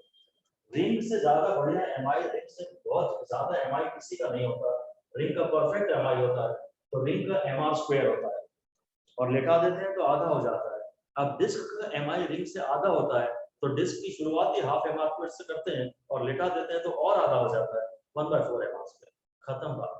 रॉड का mh का पेट्रोल, बस हो गया। और सिर्फ एनसीईआरटी में जो केसेस दिए हैं वही केसेस पढ़ने हैं। पहले और भी बहुत सारे केसेस सिलेबस में थे, जो केस एनसीईआरटी में नहीं है वो आपको नहीं पढ़ना है अभी भी। इन्हीं पे क्वेश्चन थोड़े लेंथी बनाए गए हैं, पर एनसीईआरटी के बाहर कोई केस, एनसीईआरटी के बाहर से कोई केस नहीं दिया गया। एनसीईआरटी से पेपर आ रहा है तब तो तमिलनाडु में हालत देखो क्या है। तो एनसीईआरटी के बाहर से अगर देंगे तो होने ही नहीं देगा, पूरा हिंदुस्तान रिवोल्ट कर देगा कि नहीं एक यूनिफॉर्म पेपर तो आप लोग, हर स्टेट बोर्ड का अलग पेपर है, इनकी मजबूरी है। एनसीईआरटी के बाहर नहीं जाएंगे। एक आध question by chance by mistake चला गया, जैसे बायोलॉजी में तो देखते हैं, हो सकता है शायद कैंसिल हो, नहीं भी कैंसिल होगा तो ठीक है, एक क्वेश्चन है, सबका छूटा होगा। एक क्वेश्चन गया है बायोलॉजी में केवल एनसीईआरटी के, उसके अलावा ना तो केमिस्ट्री में ना फिजिक्स में एनसीईआरटी के बाहर से कुछ नहीं। ऑलराइट, अब हेडिंग है, बढ़िया डिस्कशन है। हेडिंग दे दीजिए MI of a hollow cylinder. MI of a hollow cylinder, इसमें एक्सिस क्लियरली डिफाइंड नहीं है।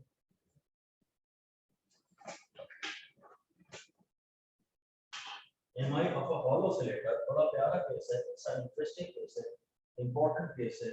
hollow cylinder, ये इसमें हमेशा एक ही एक्सिस आएगा, ये आप लिख दीजिए, एक्सिस डिफाइन कर देते हैं। एक्सिस लिख दीजिए about the axis of cylinder.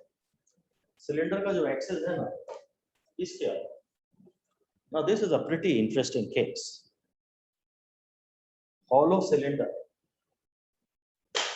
hollow cylinder। अब हमारा ये कहना है कि ये सिलेंडर ऐसा माना जा सकता है कि जो सिलेंडर है ना, ऐसी कई छोटी छोटी रिंग से मिलकर बना है। हॉलो सिलेंडर कोई हॉलो पाइप इमेजिन कर लीजिए आप, PVC pipe, hollow pipe, hollow cylinder, लिख दीजिए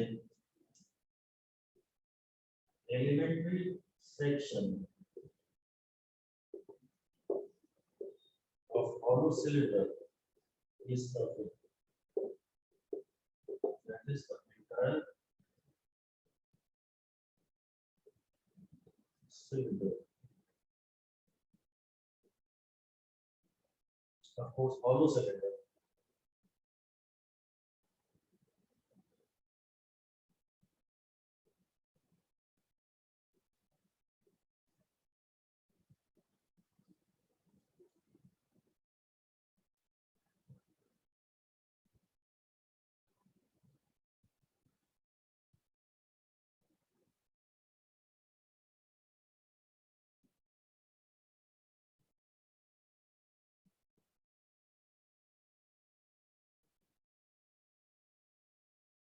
Elementary section of hollow cylinder is a ring. That is, the entire hollow cylinder can be considered to be made up of many such elementary rings piled up side by side. खूब सारी rings आप एक के बाद एक रखते जाइए, यहाँ एक रिंग रखी, एक और रिंग रखी, यहाँ एक और रिंग रखी, ऐसे रिंग साइड पे लाते लाते रखते जाइए पतली पतली, ऐसे रिंग्स लाते रखते जाइए पतली पतली, तो आप फाइनली पाएंगे कि आपको एक हॉलो सिलेंडर मिल गया। इसका जो एलिमेंट्री सेक्शन है वो रिंग है, ठीक है। अब एक बड़ा इंपॉर्टेंट बात मैं आपसे कह रहा हूँ, बहुत ही ज्यादा काम की है, कि एलिमेंट्री सेक्शन के एमआई का जो फॉर्मूला होता है, यहाँ एलिमेंट्री सेक्शन है रिंग, ठीक है, लिख देते हैं हम इसके बाद 5 साल लगाए थे। एक तो एलिमेंट्री सेक्शन हॉलो सिलेंडर की रिंग होती है, इस बात को अंडरलाइन करके इस पे 5 स्टार दे दें। इसका जो एमआई एलिमेंट्री सेक्शन है वो एक रिंग है, इसको आप ध्यान से याद कर लीजिए। फिर आपको एक इंपॉर्टेंट बात ये लिखनी है, 4 स्टार दे दीजिए, 4 स्टार दे दीजिए। MI of formula of MI of elementary section same as formula of MI of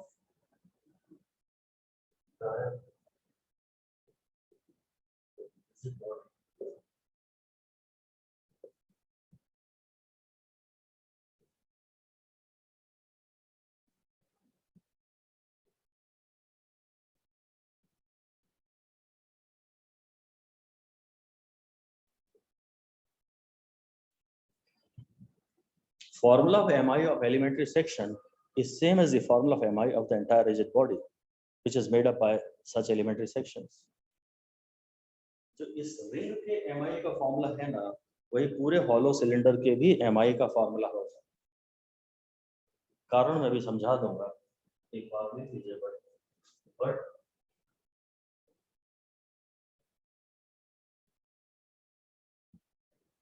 the formula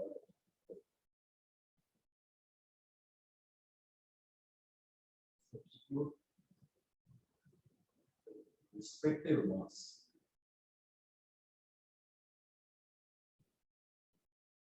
अपने अपने फॉर्मूले में अपना अपना मास डालिएगा। बड़ी प्यारी बात है। जब आप एलिमेंट्री सेक्शन के एमआई की बात कर रहे हैं ना भाई साहब, तो आप एम खाली इसका लीजिएगा, और जब पूरे सिलेंडर की बात कर रहे हैं ना, तो फॉर्मूला तो सेम है।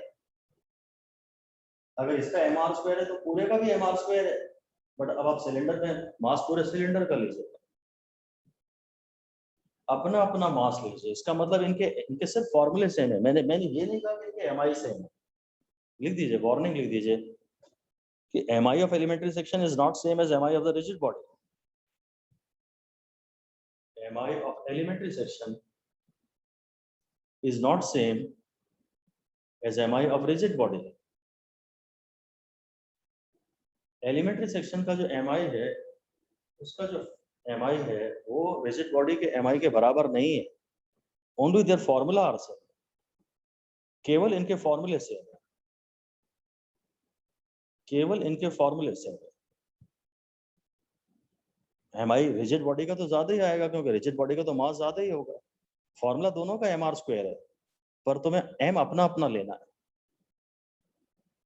Rigid body will be more, rigid body का mi will be more because its mass is more। Rigid body का mi ज्यादा होगा क्योंकि इसका मास ज्यादा है।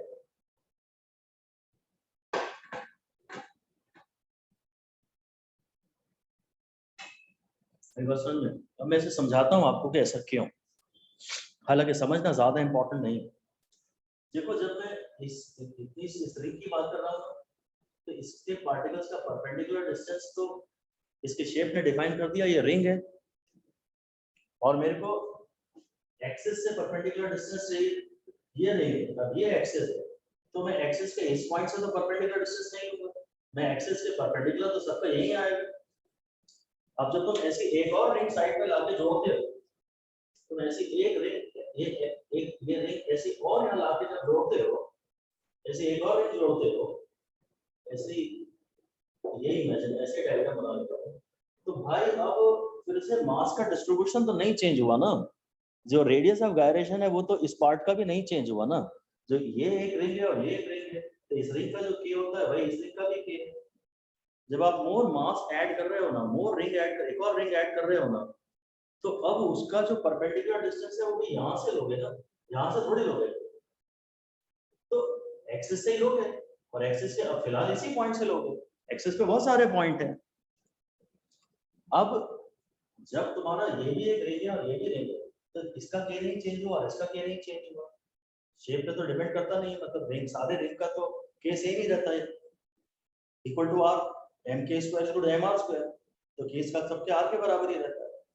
जब आप और रिजिड बॉडी बनाने में आप ना मोर मास अटैच करते जाते हैं, एक अटैच किया, फिर एक और अटैच किया, फिर एक और अटैच किया, तो इसके अटैच करने से ना सिर्फ मास चेंज होता है, मास का distribution about the axis of rotation change नहीं होता। जब मास का distribution about the axis of rotation change नहीं होता, तो फिर के काहे को चेंज होता है? पूरी बॉडी का भी फिर के चेंज नहीं होगा। ऐसा कुछ आप समझाने के लिए लिख सकते हैं कि when more such elementary sections are added, when more such elementary sections are added, the distribution of mass,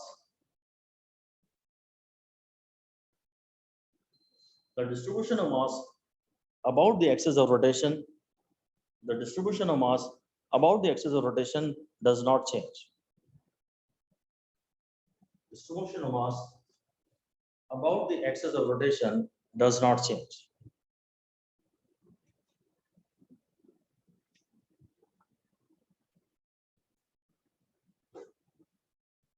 And therefore, K of elementary section is same as K of the entire rigid body. K of the elementary section is same as the K of the entire rigid body.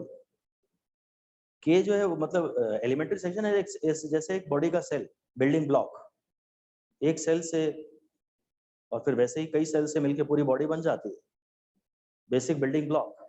तो एक ring, दूसरी ring, तीसरी ring, चौथी ring, जब तुम ring attach कर रहे हो तो मास का डिस्ट्रीब्यूशन एक्सिस के अबाउट चेंज नहीं हो रहा। ये बात समझने में बड़ी कठिन है, परंतु इतनी इंपॉर्टेंट नहीं है फिलहाल। तुम्हें तो ये समझना है फाइनल फैसला कि भाई अगर ये सिलेंडर है तो हम तो यही मानेंगे कि ये ऐसे रिंग से बना है, इसका एलिमेंट्री सेक्शन एक रिंग है बस, तो फिर इसका जो आई है उसका फॉर्मूला भी mr² ही होगा। आप देख रहे हैं इस एक्सिस को क्या बोलेंगे, इस रिंग के लिए आप इस एक्सिस को बोलेंगे passing through CG and perpendicular to plane. इस रिंग के लिए इस एक्सिस को आप क्या बोलेंगे, ये एक्सिस वही है passing through CG and perpendicular to plane, तो बात खत्म हो गई। हॉलो सिलेंडर के भी आई का फॉर्मूला mr² आ गया। अब इतनी सारी जो एक्सप्लेनेशंस है वो अगर इग्नोर कर दी जाए तो ज्यादा समझदारी है। लॉजिक्स में परफेक्शन अभी नहीं चाहिए, आपके पास सारी लॉजिक है, ये तो आपको भरोसा है और आप कभी भी दोबारा पूछ सकते हैं, ये भी आपको भरोसा है,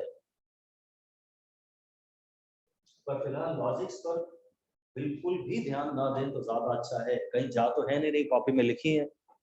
सवाल खूब बदलते जाएंगे, लॉजिक तो हर बार वही रहेगी। तो मैं तो रटने के बहुत ज्यादा फेवर में हूँ। रिंग का आई mr² होता है। हॉलो सिलेंडर भी उसका एलिमेंट्री सेक्शन रिंग होता है, उसका आई भी mr² होता है।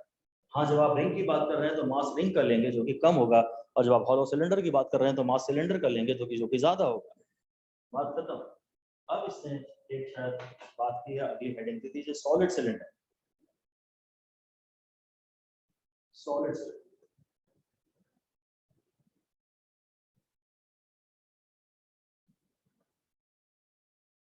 सॉलिड सिलेंडर में भाई अब एलिमेंट्री सेक्शन ही सबसे पहले सोचना है। पहले तो सोचना है नंबर 1 AOR क्या है,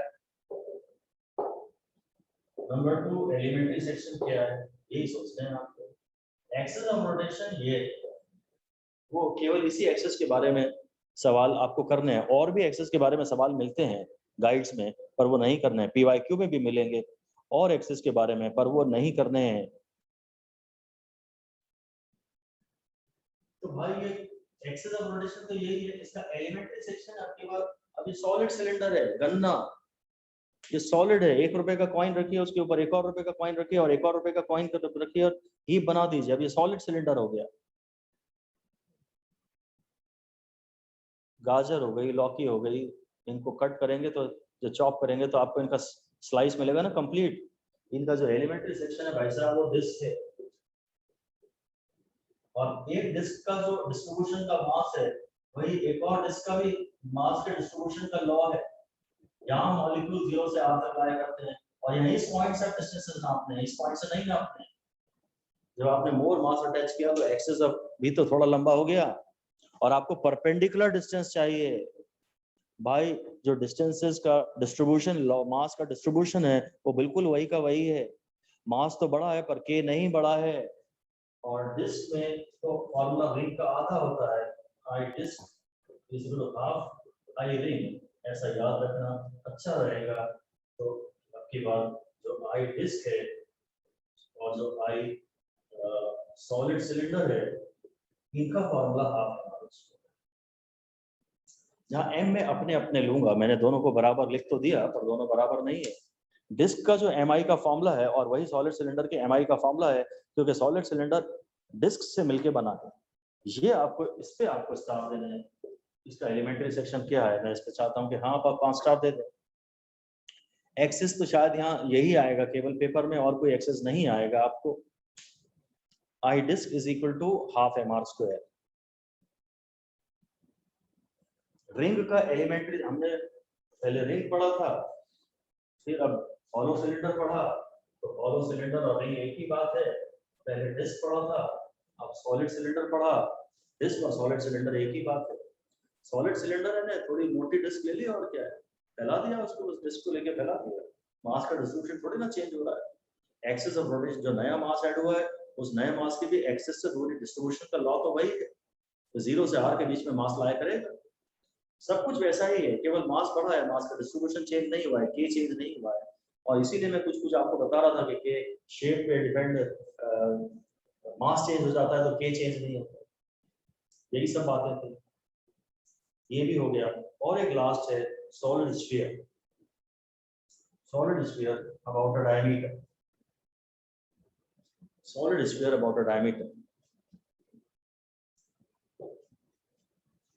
कोई सा भी डायमीटर ले लो सॉलिड स्फीयर, आई का फॉर्मूला होता है 2/5 mr²। Hollow sphere is not in syllabus। जितनी देर में मैंने ये लिखा, या एनसीईआरटी ने भी जब ये सब पढ़ाया, तो एक इसका भी फॉर्मूला लिखा जा सकता था।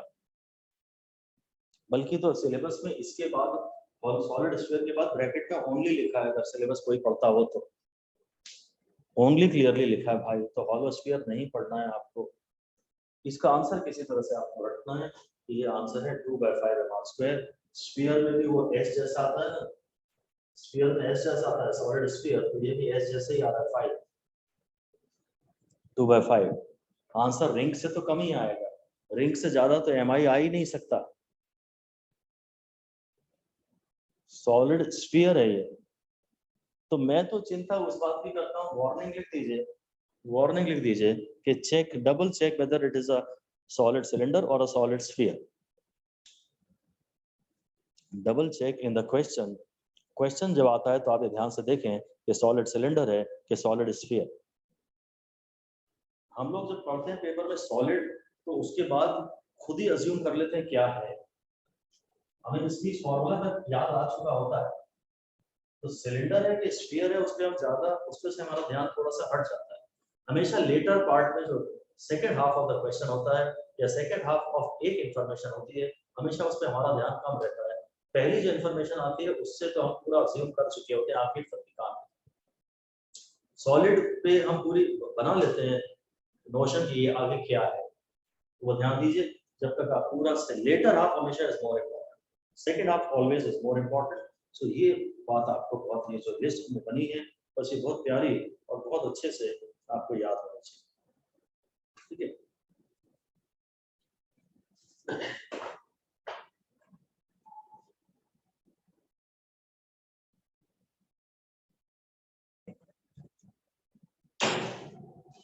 तो चलिए साहब हम इस पे थोड़ा सा कठिन डिस्कशन करते हैं। इनिशियली कठिन लगता है, बाकी है तो मैथमेटिक्स और छोटी मैथमेटिक्स है, लेंदी मैथमेटिक्स नहीं है, इसलिए डिस्कशन बड़े और इंटरेस्टिंग बना देता है। ये जो केसेस हमने पढ़े हैं ना, बेसिक केसेस, इनके थोड़े से एक्सटेंशन पेपर में कभी कभी आते हैं।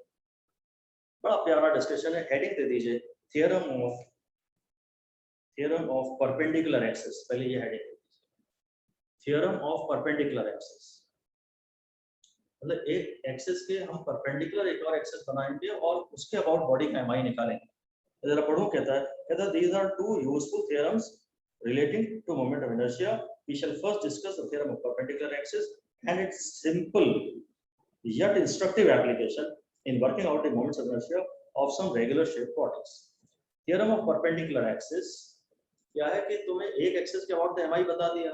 अब जो एक्सिस मैंने तुम्हें बताया उसके परपेंडिकुलर एक्सिस के अबाउट एमआई चाहिए, तो फिर इस थ्योरम की मदद लेनी पड़ेगी। एक्सिस अगर थोड़ा चेंज करना है तो आपको या तो थ्योरम ऑफ परपेंडिकुलर एक्सिस लगा के नए एक्सिस के अबाउट एमआई निकालना पड़ता है, या थ्योरम ऑफ पैरेलल एक्सिस लगा के नए एक्सिस के अबाउट एमआई निकालना पड़ता है। देखते हैं थ्योरम ऑफ परपेंडिकुलर एक्सिस क्या है। कहता this theorem is applicable to bodies which are planar. पहली इंपॉर्टेंट बात लिखी से 2 स्टार लगा के कि this is applicable only to planar objects. This theorem is applicable only to planar objects. बहुत ही पतले ऑब्जेक्ट है, लेमिना लिख दीजिए ब्रैकेट में, पतली lamina, thin lamina. It is valid only for 2D objects, 2 dimensional, जिसमें x और y, xy प्लेन में या yz प्लेन में या zx प्लेन में जो बॉडी पूरी तरह लाई करती हो, ये लेमिना के लिए ही वैलिड है केवल, valid only for a lamina. Bracket में लिख दीजिए this theorem can not be applied for a cylinder और अ स्फीयर। सिलेंडर के लिए या स्फीयर के लिए यह थ्योरम नहीं लगाई जा सकती क्योंकि वो 3 डायमेंशनल सॉलिड्स हैं। यह थ्योरम सिलेंडर के लिए या स्फीयर के लिए नहीं लगाई जा सकती, दे आर 3 डायमेंशनल सॉलिड्स। पहली लाइन कह रहा था this theorem is applicable to bodies which are planar. कहता in practice this means that this theorem applies to flat bodies. जहां हमने प्लेनर लिखा है वहां ब्रैकेट में फ्लैट भी लिख सकते हैं, whose thickness is very small compared to the other dimensions, length, breadth, radius, etc. बहुत ही पतले पतले planar plane illustrates the theorem. तो बहुत ही आसान थ्योरम है, बड़ी प्यारी थ्योरम है। हाँ चलो ये मैं आपको बता रहा हूँ, इसमें ये मेरी x एक्सिस है, ये x एक्सिस है, x दिया तो y है, कुछ भी कर सकते हैं। ये x दिया है और ये y दिया है और ये फिर आपस में 90 डिग्री पे तो है ही, और ये z एक्सिस है और मुझे iz निकालना है बस। ये प्लेनर बॉडी है, ये प्लेनर बॉडी है, तो मैं पढ़ तो आपसे बाद में लूंगा, पहले मैं बड़ा प्यारा सा इसका स्टेटमेंट दे देता हूँ आपको। iz iy, हाँ ये फाइनल समझना है हमें, ये 5 स्टार देने लायक स्टेटमेंट है। ये बहुत प्यारा कंक्लूजन है और सिर्फ कंक्लूजन ही आपको पकड़ाना है। थियरी हम पढ़ तो लेते हैं पर काम केवल कंक्लूजन आएगा जो आप किसी न्यूमेरिकल में आगे अप्लाई करोगे। एप्लीकेशन ओरिएंटेड बातें तो यही हैं, बाकी सब इसकी एक्सप्लेनेशन दे रहे हैं कि how is this formula arrived at, कुछ ऐसे ही समझा रहे हैं। And that explanation is always a shit, always. कहता है it states that the moment of inertia of a planar body, lamina उसने बोल ही दिया, about an axis perpendicular to its plane. ये प्लेन एक्स वाई प्लेन में body lie करती है, ऐसा इसके साइड में लिख दीजिए कि body lies in x y plane. Body x y plane में लाई करती है, कौन एक्स है कौन वाई है उसकी चिंता मत करो। और मैं एम आई क्या कर रहा हूँ, कहता है moment of inertia of a planar body. इसको मैं पूरा स्टेटमेंट कॉपी में लिखवाऊंगा नहीं, मैं सिर्फ इतना ही लिखवाऊंगा। Moment of inertia of a planar body about an axis perpendicular to its plane is equal to the sum of its moments of inertia about two perpendicular axes concurrent with the perpendicular axis and lying in the plane of the body. ये मैं अलग से अपने हिसाब से लिखवाता हूँ आपको। ऐसा आपने डायग्राम बनाया है, ऐसा लिख दीजिए। Here x and y are two perpendicular axes.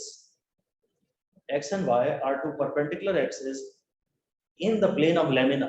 ये दोनों लेमिना के प्लेन में है, ये दोनों लेमिना के प्लेन में है और ये दोनों आपस में परपेंडिकुलर है।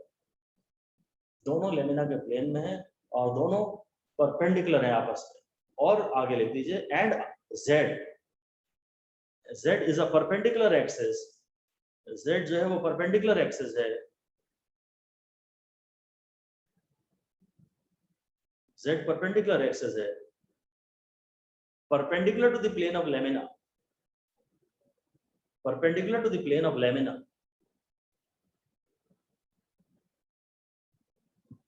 Perpendicular to the plane of lamina and passing through, perpendicular to the plane of lamina।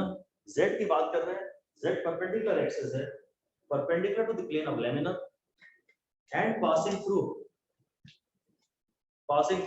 the point of intersection of x and y, and passing through the point of intersection of x and y। मतलब x y z axis तीनों गुजर एक ही point से रहे हैं, passing through the point of intersection of x and y।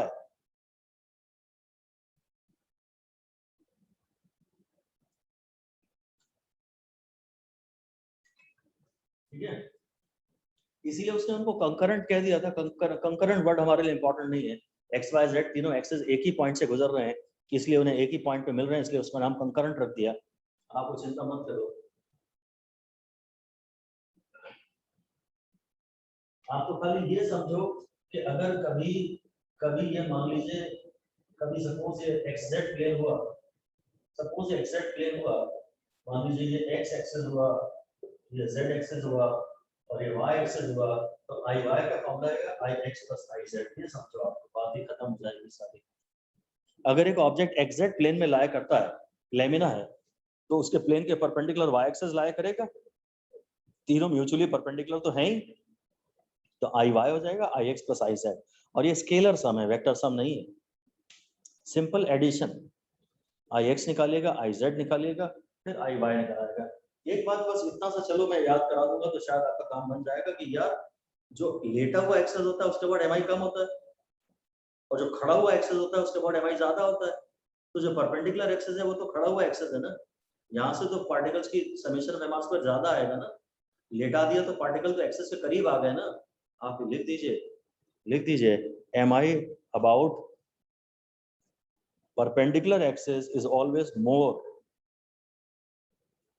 mi about perpendicular axis is always more। Reason की जरूरत नहीं है, and therefore I perpendicular is the sum of other two mi's। I perpendicular ज्यादा होता है, इसलिए जो I perpendicular है वो बाकी दो mi का सम हो जाएगा। इतनी सी बात थी बस। और पहले भाई इनके भी प्रूफ देते थे एनसीईआरटी में और वो स्कूल एग्जाम में आते भी थे।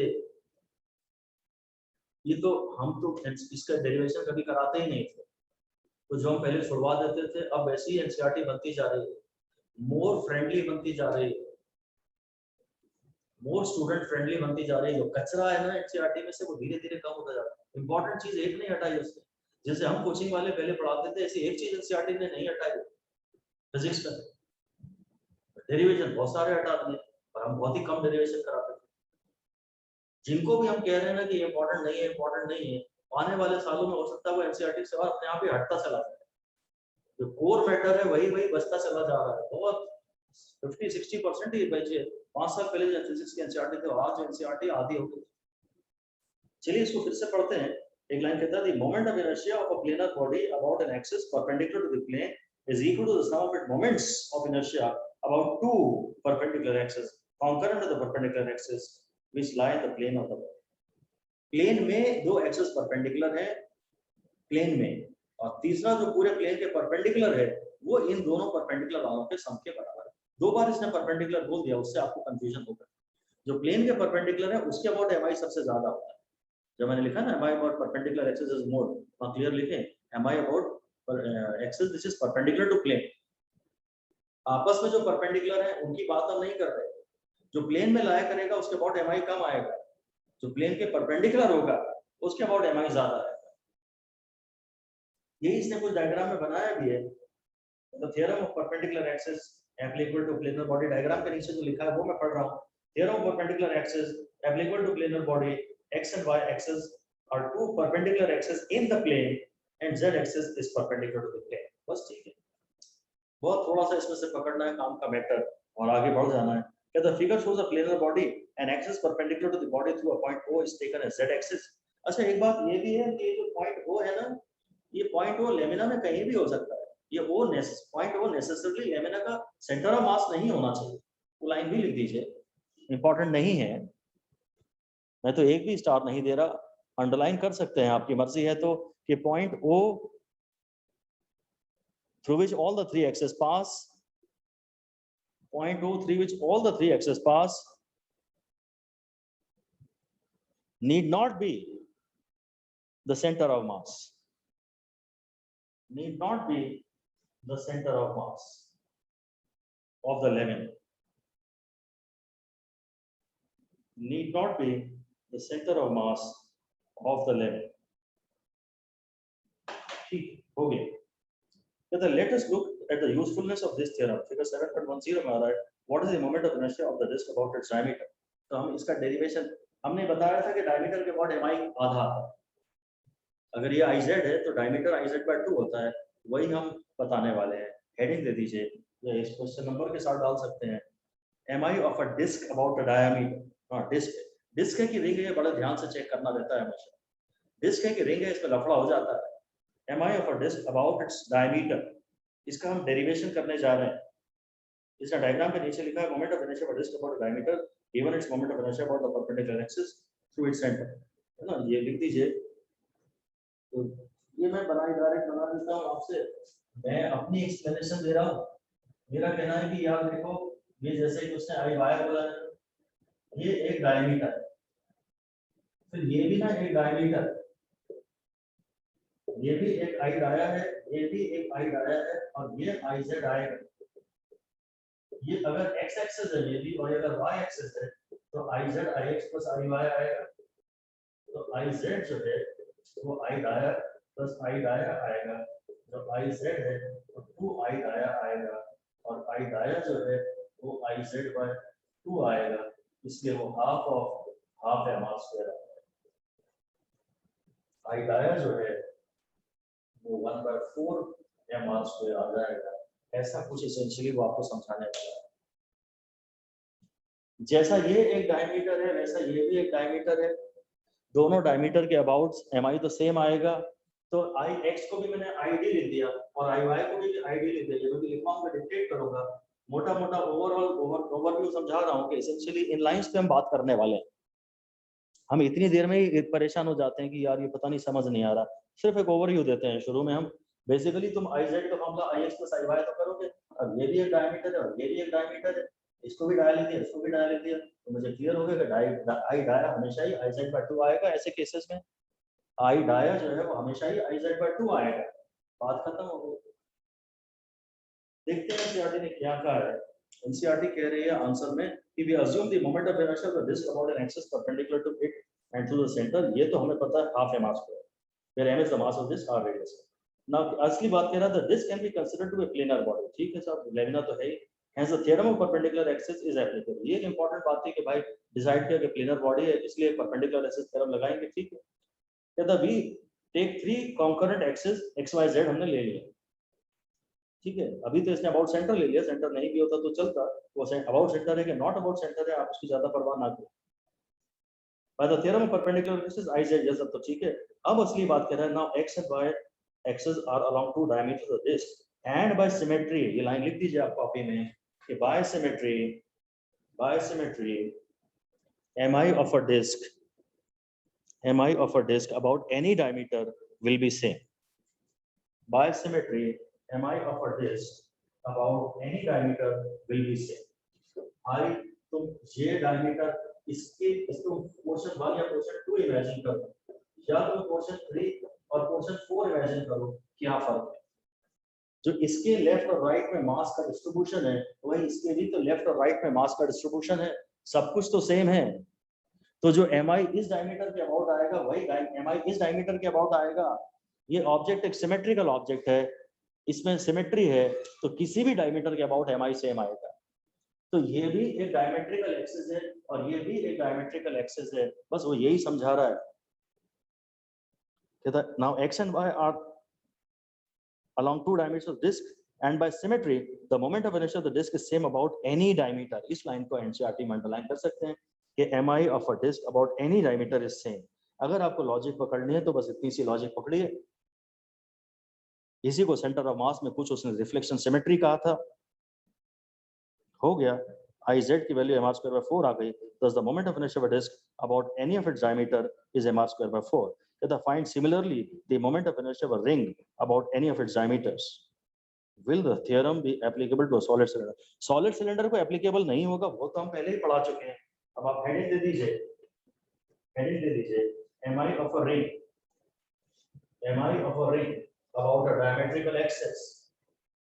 जो इसने सॉल्व नहीं किया और बोल दिया कि तुम सोचो, तो वो थोड़े और इंपॉर्टेंट हो जाते हैं। कभी कभी क्वेश्चन अगर थोड़े प्रॉपर लेवल के हो तो रिंग का चाहिए आपको एक डायमीटर के अबाउट। भाई मैं तो यही कहूंगा कि यार रिंग में भी ये तुम्हारा मान लो x एक्सिस है, ये मान लो y एक्सिस है और ये iz है, तो अभी भी तुम कहोगे iz ix plus iy।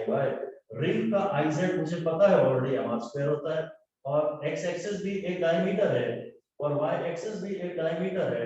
id हमेशा ही ये 2id हो गया, id हमेशा ही iz/2 होता है, तो रिंग का डायमीटर के अबाउट हाफ m² हो गया, बात खत्म। रिंग का डायमीटर के अबाउट हाफ m² हो गया। x एक्सिस भी एक डायमीटर है और y एक्सिस भी एक डायमीटर है और किसी भी डायमीटर के अबाउट mi सेम आएगा, क्योंकि किसी भी डायमीटर के अबाउट मास का डिस्ट्रीब्यूशन चेंज नहीं हो रहा है, बात खत्म। मैं यहाँ पर अगर एक समरी बनाऊं और अगर मैं ये रिंग बनाऊं तो रिंग में मैं बोलूंगा 1 into mr², ये रिंग में, और इसमें दिख रहा है कि डायमीटर है तो हाफ mr²। फिर मैं यहाँ डिस्क बनाऊंगा और मैं ये बोलूंगा अब यहाँ शुरुआत ही हाफ mr² से होगी और फिर यहाँ पर हाफ into हाफ mr²। ऐसा ये दिख रहा है डायमीटर है और ये दिख रहा है कि iz है। मैं केवल ग्रामेटिकल समरी बनाएंगे तो और मजा आएगा। रिंग के नाम पे आप केवल बार बार ये बनाया करें अपनी कॉपी में खूब, ये z हो गया और ये डायमीटर हो गया। डिस्क में ये डिस्क बता रहा है कि ये डिस्क है, ये iz हो गया और ये और कम हो गया। इस समरी को आप बार बार रिवाइज कीजिए, लॉजिक्स पे मत जाइए, रीजंस पे मत जाइए, एक्सप्लेनेशंस पे मत जाइए। अब फाइनली हेडिंग है थ्योरम ऑफ पैरेलल एक्सिस। ये थोड़ी कठिन जाती है शुरू theorem of parallel axis. Perpendicular axis में तो कोई प्रॉब्लम है ही नहीं, तुमको ये ध्यान से देना पड़ेगा कि कौन सा एक्सिस प्लेन के परपेंडिकुलर है, बस बाकी दोनों का सम कर दो। जो प्लेन के परपेंडिकुलर है उसके अबाउट mi सबसे ज्यादा आएगा। और सिमेट्री का कभी कभी ध्यान देना पड़ेगा कि जो ix है वो और वही iy है। ये रिंग और डिस्क के केस में ही केवल इन्हें आपको अप्लाई करवाते हैं, किसी नए सवाल में अप्लाई नहीं करवाते हैं, इसलिए और ज्यादा चिंता पालने की जरूरत नहीं। थ्योरम ऑफ पैरेलल एक्सिस थोड़ी सी दम लेता है, कहता this theorem is applicable to body of any shape. पहली बात तो ये लिख दीजिए कि it is parallel to 2D/3D objects. चाहे प्लेनर लैमिना हो, चाहे सिलेंडर हो, चाहे स्फीयर हो, पैरेलल एक्सिस थ्योरम सबके लिए लागू होती है।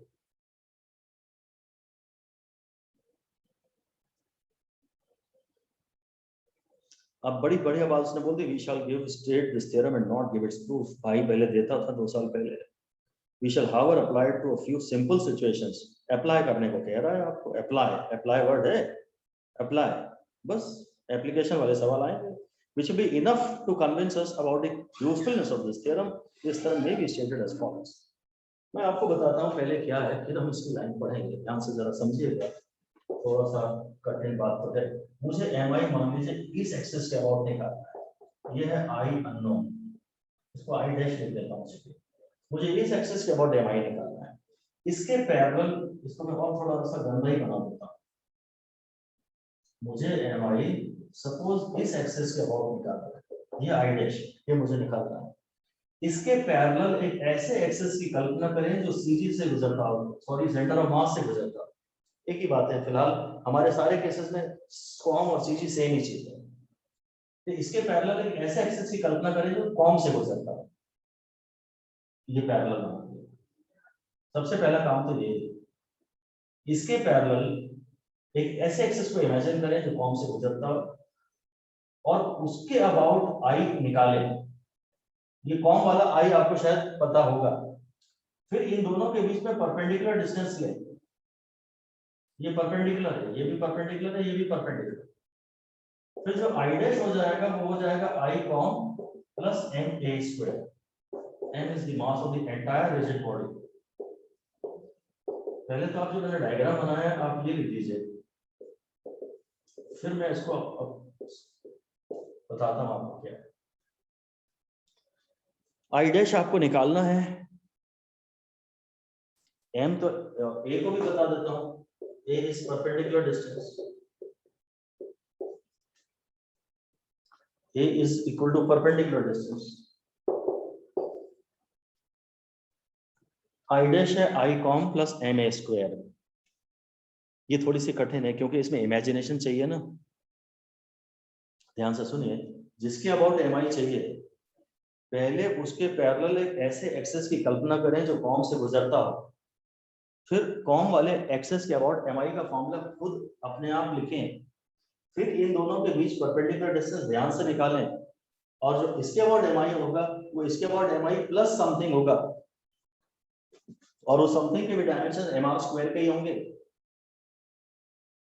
मास तो हम हमेशा पूरी बॉडी का ही लेंगे। अब की बार आप मेरे हिसाब से स्टेप्स लिखिए, फिर हम एनसीईआरटी पढ़ेंगे।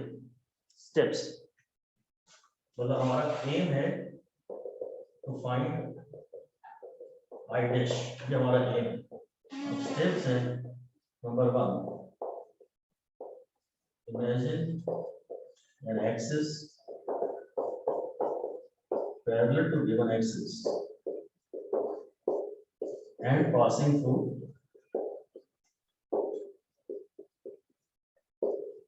form of the C। एक ऐसे एक्सिस को इमेजिन करिए जो गिवन एक्सिस के पैरेलल है, unknown given parallel to given in unknown axis, जिसके अबाउट आपको एमआई निकालना है। ये तो इसके अबाउट एमआई निकालो, तो पहले इसके पैरेलल एक ऐसे एक्सिस को इमेजिन करो जो सीजे से गुजरता हो। शायद यही पार्ट थोड़ा सा टफ,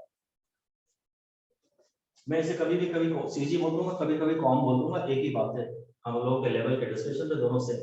नंबर 2, आई सीजी या आई कॉम जो है, इसका फॉर्मूला आपको लिखना पड़ेगा। ये जरा रिस्की, टफ तो क्या बोलूंगा, ये रिस्की है। यहाँ आप गलत यहाँ आप डिसीजन गलत ले लेते हैं, यही गलती है, इस पे थोड़ा ध्यान दीजिएगा। और नंबर 3, ए निकालिए जो परपेंडिकुलर डिस्टेंस है।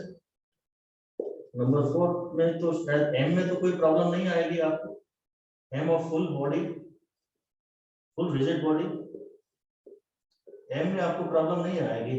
और फाइनल फैसला है जो आई डैश है आपका, वो है आई कॉम प्लस पूरी बॉडी का एम प्लस इन दोनों के बीच में परपेंडिकुलर डिस्टेंस। ये भी टफ, ये टफ, ये शायद टफ नहीं है, चलेगा। खैर आपने जो भी लिखा है, बस ये है काफी टफ डिस्कशन। काफी टफ डिस्कशन शुरू में लगता है, बाद में इन्हीं में मजा आता है। जो टफ होते हैं बाद में केवल उन्हीं में ही मजा आता है। जिन्हें आज आप टफ सुनते हैं बाद में आपको यही बहुत सेटिस्फेक्शन देते हैं। और जितना सेटिस्फेक्शन फिजिक्स के क्वेश्चन करके मिलेगा उतना सेटिस्फेक्शन बायो या केमिस्ट्री में करके शायद वो फुलफिलमेंट आपको ना आए। और मेरे हिसाब से इससे ज्यादा स्ट्रेट फॉरवर्ड, इससे ज्यादा प्यारा कोई सब्जेक्ट नहीं है, क्योंकि इसके स्टेप्स डिफाइंड होते हैं। क्वेश्चन पढ़ के आपको समझ में आ ही जाएगा कि पैरेलल एक्सिस थ्योरम लगानी है कि परपेंडिकुलर एक्सिस थ्योरम लगानी है। फिर ये सारे स्टेप्स डिफाइंड हैं। इसके पैरेलल एक ऐसा एक्सिस इमेजिन करें जो सीधे से गुजरता हो, उसका क्लियरली आई का फॉर्मूला लिखें, फिर ध्यान से ये ए निकालें। ये थोड़ा सा कठिन है, कभी कभी कैलकुलेशन मांगता है। फिर फुल रिजिड बॉडी का एम ले लें और आई डैश का ये फॉर्मूला हो गया, बात खत्म हो गई। डेरिवेशन इसने थैंकफुली अब हटा दिया एनसीईआरटी में से। सिर्फ इसीलिए भी एचसी वर्मा मुझे गंदी बुक लगती है, क्योंकि बहुत सारे डेरिवेशन उसने नहीं हटाए। जो गैर जरूरी चीजें हैं वो बहुत ज्यादा दी हैं एचसी वर्मा में, वरना डेफिनेटली बहुत प्यारी बुक है। और क्वेश्चंस उसमें ऑब्जेक्टिव फॉर्म में नहीं है ज्यादा जो क्वेश्चंस है।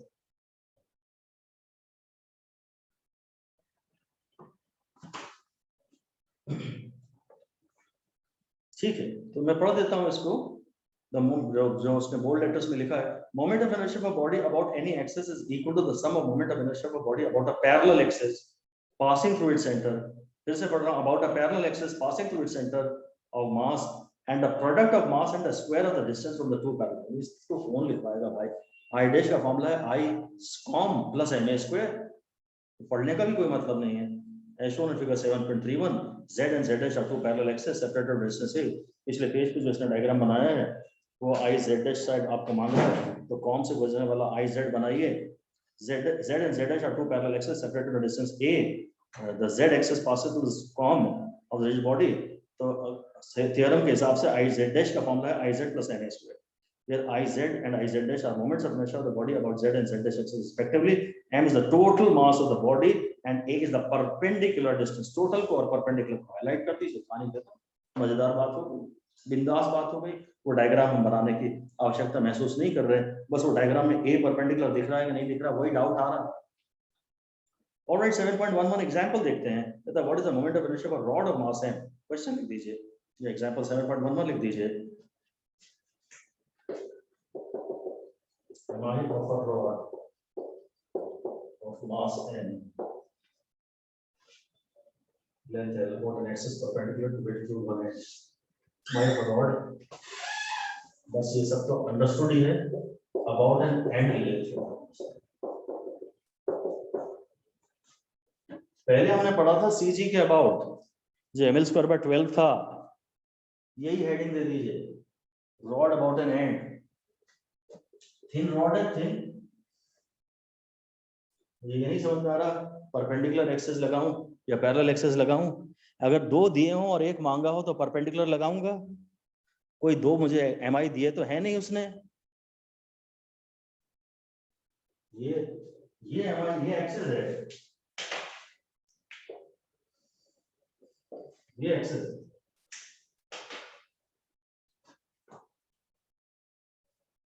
मुझे ये आई डैश निकालना है। इसके पैरेलल वह एक्सिस जो सीजे से गुजरता है वो मैंने डायग्राम में बना दिया और ये एंगल 90 डिग्री मार्क कर दिया। और ये डिस्टेंस लिख लिया L/2। जो I है, I कॉम, वो है ml²/12 पहला स्टेप। दूसरा स्टेप है A जो कि L/2 है। तीसरा स्टेप तो m ही है। और चौथा स्टेप है कि तुम जो I end चाह रहे, I end is equal to I com plus ma square. ये हो गया ml²/12 प्लस ml/2 का होल स्क्वायर। बात खत्म हो गई। ये ml²/3 आ गया। ये फाइनल रिजल्ट बहुत ज्यादा इंपॉर्टेंट है।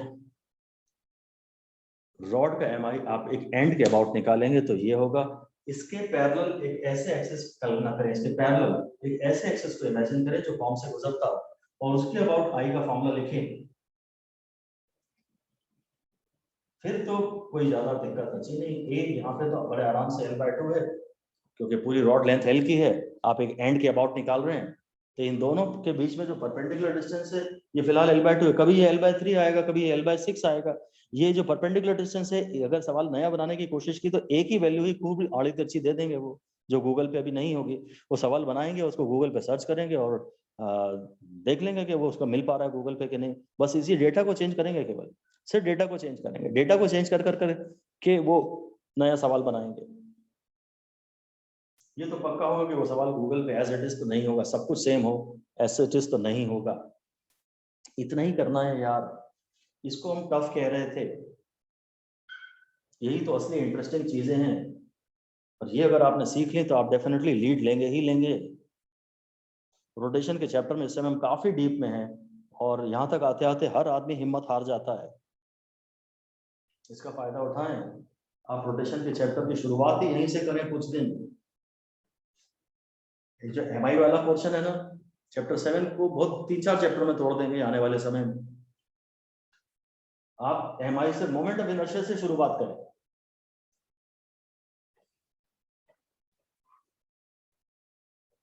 एक एंड के अबाउट निकालना है, एक एंड के अबाउट MI ज्यादा ही आएगा, क्योंकि जब मैं इसके अबाउट निकालता हूँ ना, तो मॉलिक्यूल 0 से L/2 के डिस्टेंस पे डिस्ट्रीब्यूटेड है, और जब मैं इसके अबाउट निकालता हूँ तो मॉलिक्यूल्स तो 0 से L के बीच में डिस्ट्रीब्यूटेड है ना। तो यहाँ तो समेशन ऑफ m² ज्यादा आना ही चाहिए, यहाँ तो एवरेज डिस्टेंस ज्यादा आएगा ही आएगा। अगर ये एक्सेस है तो यहाँ से तो एवरेज डिस्टेंस 0 से L के बीच में कुछ आएगा, और यहाँ से तो एवरेज डिस्टेंस 0 से L/2 के बीच में कुछ आएगा। इधर का तो कभी कोई फर्क पड़ता नहीं है, इधर तो मास ही बढ़ता है, बस मास का डिस्ट्रीब्यूशन यहाँ 0 से L/2 तक है। ये लाइनें खैर और कंफ्यूज करेंगे आपको, मत चिंता करिए, मैं रिपीट तो कर देता हूँ कि यहाँ मास का डिस्ट्रीब्यूशन 0 से L/2 तक है, और यहाँ मास का डिस्ट्रीब्यूशन 0 से L तक है। और एक आखिरी क्वेश्चन कर लीजिए आप, what is the moment of inertia for ring about a tangent. तो हेडिंग दे देते हैं MI of a ring about a tangent, MI of a ring about a tangent. और बहुत इंपॉर्टेंट बात है, in the circle of ring, MI of a ring. तो पहली बात तो रिंग हो गई, अबाउट अ टेंजेंट ये भी बात ठीक है, इसमें भी हमें कोई प्रॉब्लम नहीं है। असली बात है इन द सर्किल, और असली बात ये भी है कि ये रिंग है, ये डिस्क नहीं है ऑफ रिंग। ये मैं रिंग पूरी बना रहा हूं, ये इसी के प्लेन में है रिंग, ये मेरा अननोन है, ये अननोन है, ये टेंजेंट है, और इन द प्लेन है। इन द सर्किल मतलब in the plane, in the circle मतलब इन द प्लेन। अब इसके पैरेलल एक ऐसे एक्सिस की कल्पना करें, अब ये बड़ी इंपॉर्टेंट बात हो गई। एक्सिस, जो पैरेलल एक्सिस है, parallel axis through com will also be in the plane.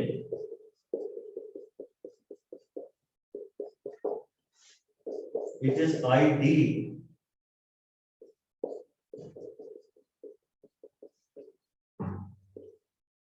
और मैं फाइनल स्टेप डायरेक्ट लिख दे रहा हूं, जो I मुझे निकालना है, I' मुझे निकालना है, वो है ½ m² और इन दोनों के बीच का परपेंडिकुलर डिस्टेंस r है, तो mr²।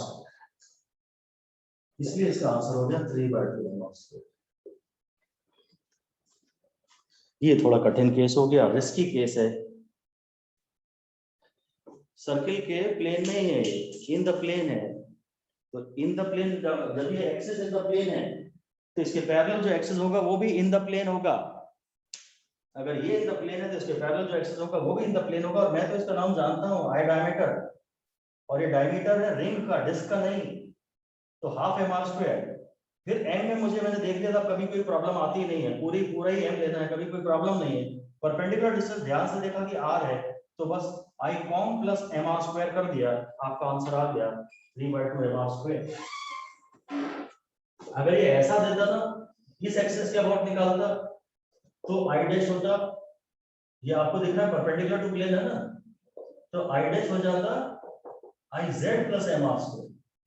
ये भी टेंजेंशियल है बट परपेंडिकुलर टू प्लेन है, ये टेंजेंशियल तो है परपेंडिकुलर टू प्लेन है, तो ये हो जाता M are square plus M are square, तो ये हो जाता 2 mr स्क्वायर। हल्का सा अपन ने एक्स्ट्रा भी एक केस बता दिया, एनसीईआरटी ने हमें ये केस दिया है। आपको ये ध्यान देखना है कि टेंजेंट इन द प्लेन है कि टेंजेंट परपेंडिकुलर टू प्लेन है, बस इसी पे आपको ध्यान देना है कि टेंजेंट इन द प्लेन है कि टेंजेंट परपेंडिकुलर टू प्लेन है।